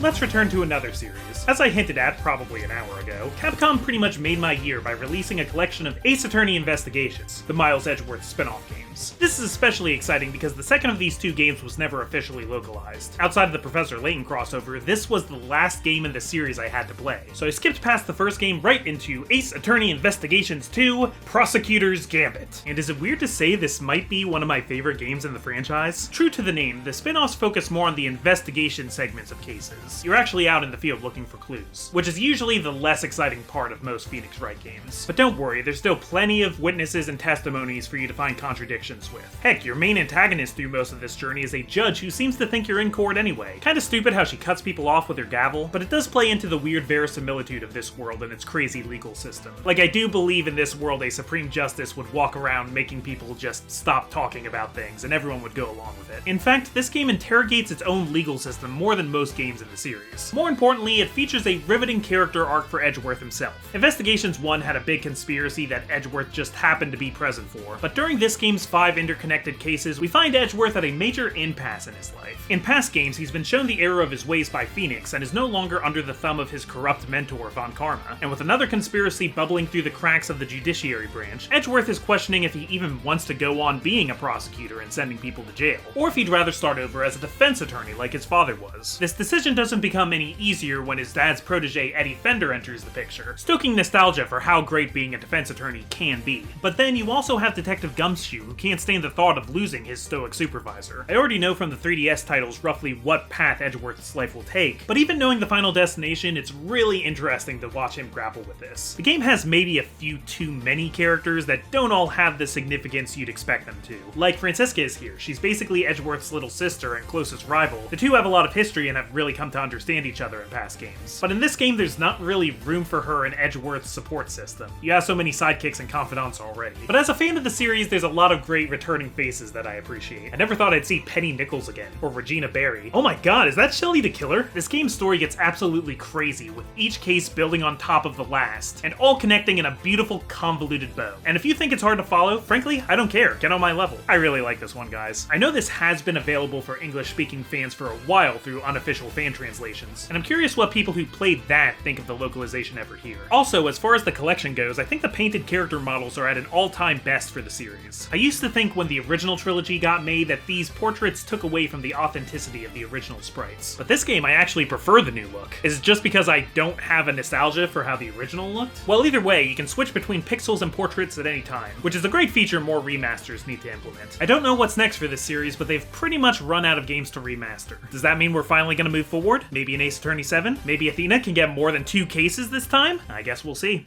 Just 4 more games to go. You still with me? Then let's get cozy with a cozy game. Dave the Diver. At least I consider it a cozy game, but it's an interesting twist on that formula. After I played this for Steam Semper, Ali got really into it on PS4, still coasting off that PlayStation Plus subscription, and I had a feeling I'd be doing my own full playthrough sooner or later. Guys, there's really nothing better than you and your significant other obsessing over the same video game. You have no idea, it's better than sex. Now, Dave the Diver may look like a humble indie game, but it's got that money, which you'll see in its sheer level of content and the many pixelated animations that accompany services from the major NPCs. The dialogue can be a little bland, especially towards the end of the game, but I never stopped liking Dave and his friends. Bancho especially. I wish I cared about anything as much as this man cares about making sushi. You start with diving during the day, which, okay, maybe Eagle Island wasn't the last roguelike of the year. This is pretty roguey. And running the sushi restaurant at night to make the cash you need to upgrade the diving equipment, so you can get better fish to sell in the restaurant, so you can make more money to buy more equipment, so you can dive more, so you can fish more, so you can sell more at the restaurant. There's already an addicting gameplay loop here, but as you get higher in the business and lower in the ocean, new aspects of the game are constantly introduced. Sometimes it's just a momentary shakeup, like a shootout with poachers, or a boat chase, or a Metal Gear homage, but sometimes it introduces a huge new mechanic for the rest of the game, like the rice field and the farm, the fish hatchery, collectible cards, seahorse racing, a Tamagotchi, training employees to manage the second location. They put a miniature Balatro in this game. It boggles the mind. If this is overwhelming, well, you also slowly unlock ways to partially automate some of these tasks. But I kept pretty involved throughout and got myself another platinum trophy. Granted, Ali had already earned most of the trophies on my profile. I mainly just had to do the Tamagotchi stuff for the platinum, but I did all the other stuff too. Oh, except I don't think I ever found Mjolnir, and now I'm kind of tempted to go back just so that I can say I actually did all the trophy things. I'll be going back anyway because, hey, this game got DLC announced too. Might have to check that out when it surfaces. Seeing as this was financed by a huge company, it's not really right to call it an indie game, and the VGA should never have nominated it as one, but it does have that feeling of a small creative studio within the company making something they really care about. I think it's really good.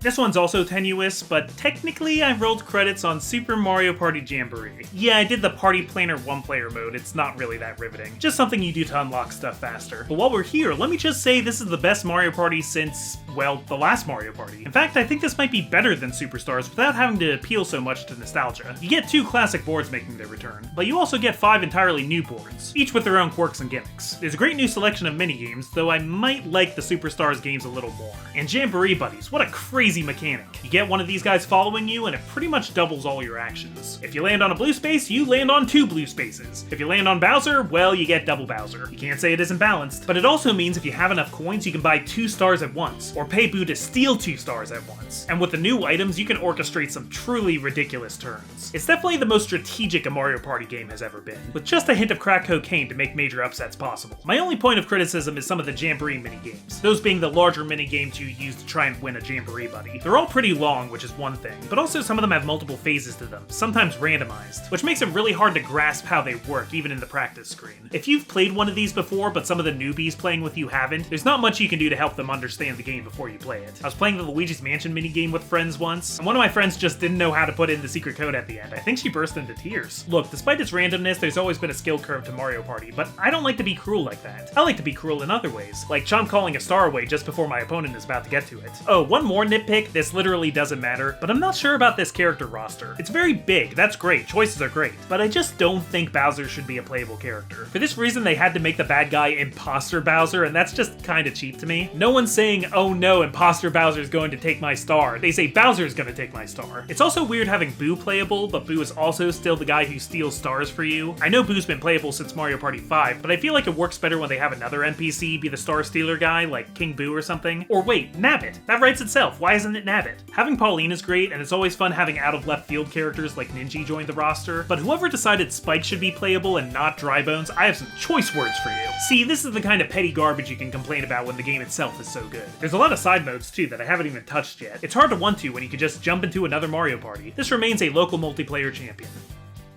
So, I ended up playing Rechain of Memories after all.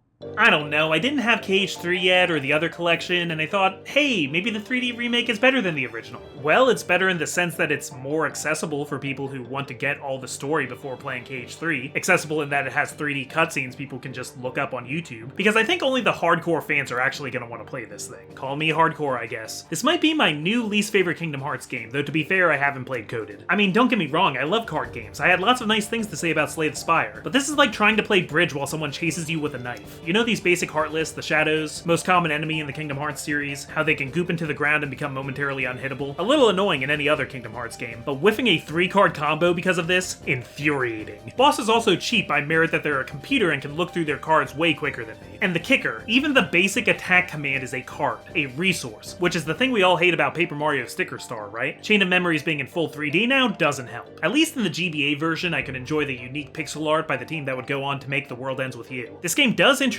Organization 13. I always like these guys. I like the shadowy dealings between Axel and the other members in this game, how everyone seems to have their own ulterior motives. But I think some of these lines played better as text boxes. Rechain has the thankless task of voicing these lines, which transforms these characters from enigmatic to just sort of pedantic. I'm sorry, Axel, you know I love you, right? This game can feel good when you get a good flow going, even if there's some dominant strategies. And I like how it handles the existential horror of a tower that slowly steals your memories as you near your goal. I can still remember watching this scene in the original where Sora's talking about his childhood home, but because his memory's been messed up, instead of talking about Kairi, he says Namine, and I was like, oh shit. I also played Riku's mode, in which the game builds the deck for you. Kinda nice not having the pressure of thinking maybe I didn't build my deck right, but it really sucks in chapters where the game just decides you don't need good cards. Riku Wonderland is my personal hell. Recom is a mixed bag, but it's a mixed bag with heavy plot significance, so I guess we're stuck with it. And finally, a Let's Play I finished on the last day of the year, it's Killer 7. After finishing the No More Heroes series last year, I've been interested in going back to Goichi Suda's previous works, and this game is overflowing with his unique creative vision. To use my favorite compliment to give a game, it's unlike anything else I've ever played. One day after a recording session, Allie asked me what kind of game Killer 7 is, and I really didn't know what to tell her. An FPS, I guess, but only when you're shooting? It's not an on-rails shooter, but you do travel on rails in a sense. It's a mindfuck game. Yeah, a mindfuck game. You can tell I've been recording for too long because my language is getting worse. It's also really fun, and less difficult to get through than I feared it might be. Except for boss fights, those can be extremely finicky at times. There's a lot this game doesn't tell you, both mechanically and narratively. After stewing on the ending for a couple weeks, I think I have my version of what's going on pretty much figured out. But I don't know if that's the same version Suda has in his mind, or if he even wants everything answered. To a certain extent, it's just up for interpretation. You got 6 assassins you can switch between at any time, plus Garcia and Smith, who you can only switch to at save points. And the only character who can collect and revive other assassins if they fall in battle. That kind of just adds more steps to trying again, but it creates an interesting experience. Also, it does add a lot of tension to the game because you get a game over if you die as Garcia and Smith, because for the last time, he's a cleaner. You can also tell this game came out in the early aughts by how gratuitous some of the subject matter is. They'll throw sexual assault casually into scenes in ways that don't necessarily serve the story. I don't love that, and I think that might turn some players off, but I can also accept that that was just kind of what video games were at this time. All in all, I'd say this game stands as a piece of interactive modern art, and I really enjoyed it. And that, my friends, is the 64 games I beat in 2024, which isn't even all the gaming I did this year. Like, I also beat Fire Emblem Sacred Stones with Oscar on his channel, but that's a game I've beaten lots of times before, so I didn't count it. Never as an Iron Man run, though, so that's something. I also replayed New Pokemon Snap with Oscar and Wambu on this channel, which was my first time experiencing the DLC levels, plus all the Steam Sember games I tried. I've been making regular attempts at Tetris 99 trying to get the Tetris Maximus. Oh, and I downloaded the chess.com app. I really want to get better at chess. Maybe that doesn't count as a video game to you, but it is something I play on my phone. And starting in December, I started a new farm with Allie in Stardew Valley. Playing in co-op with her has been really fun, and I'm actually really close to 100%ing the game, which is something I never thought I'd do. It's always been my goal to get through as many games as possible, while also making sure I really experience them, not just cross them off and forget about them. And for the most part, I think I've done that. Making these videos really helps me preserve these memories, so I thank you for taking part in that. I hope you enjoyed. If you got the time, give me a comment. It's the most rewarding form of feedback I get. Maybe tell me what games you played, tell me what you thought of some of the games in this video, or just call me insane for this whole endeavor. Now, this was called I Beat 60 Games. Last year, it was I Beat 50 Games. I don't think I'll be shooting for 70 games next year. I'd actually love to break this down and do these reviews on a monthly basis, though I'm a really slow video maker and I don't know if I can keep up with that. Lastly, I'll say I'm really thankful I have the chance to play all these games, even the ones I end up not liking that much. And while I don't think it's as simple as saying these games are better than these games, my favorite games were these ones, my least favorite games were these ones. But there's nothing truly F tier in here. Anyway, Happy New Year, it's like April or May now, and here's to more gaming.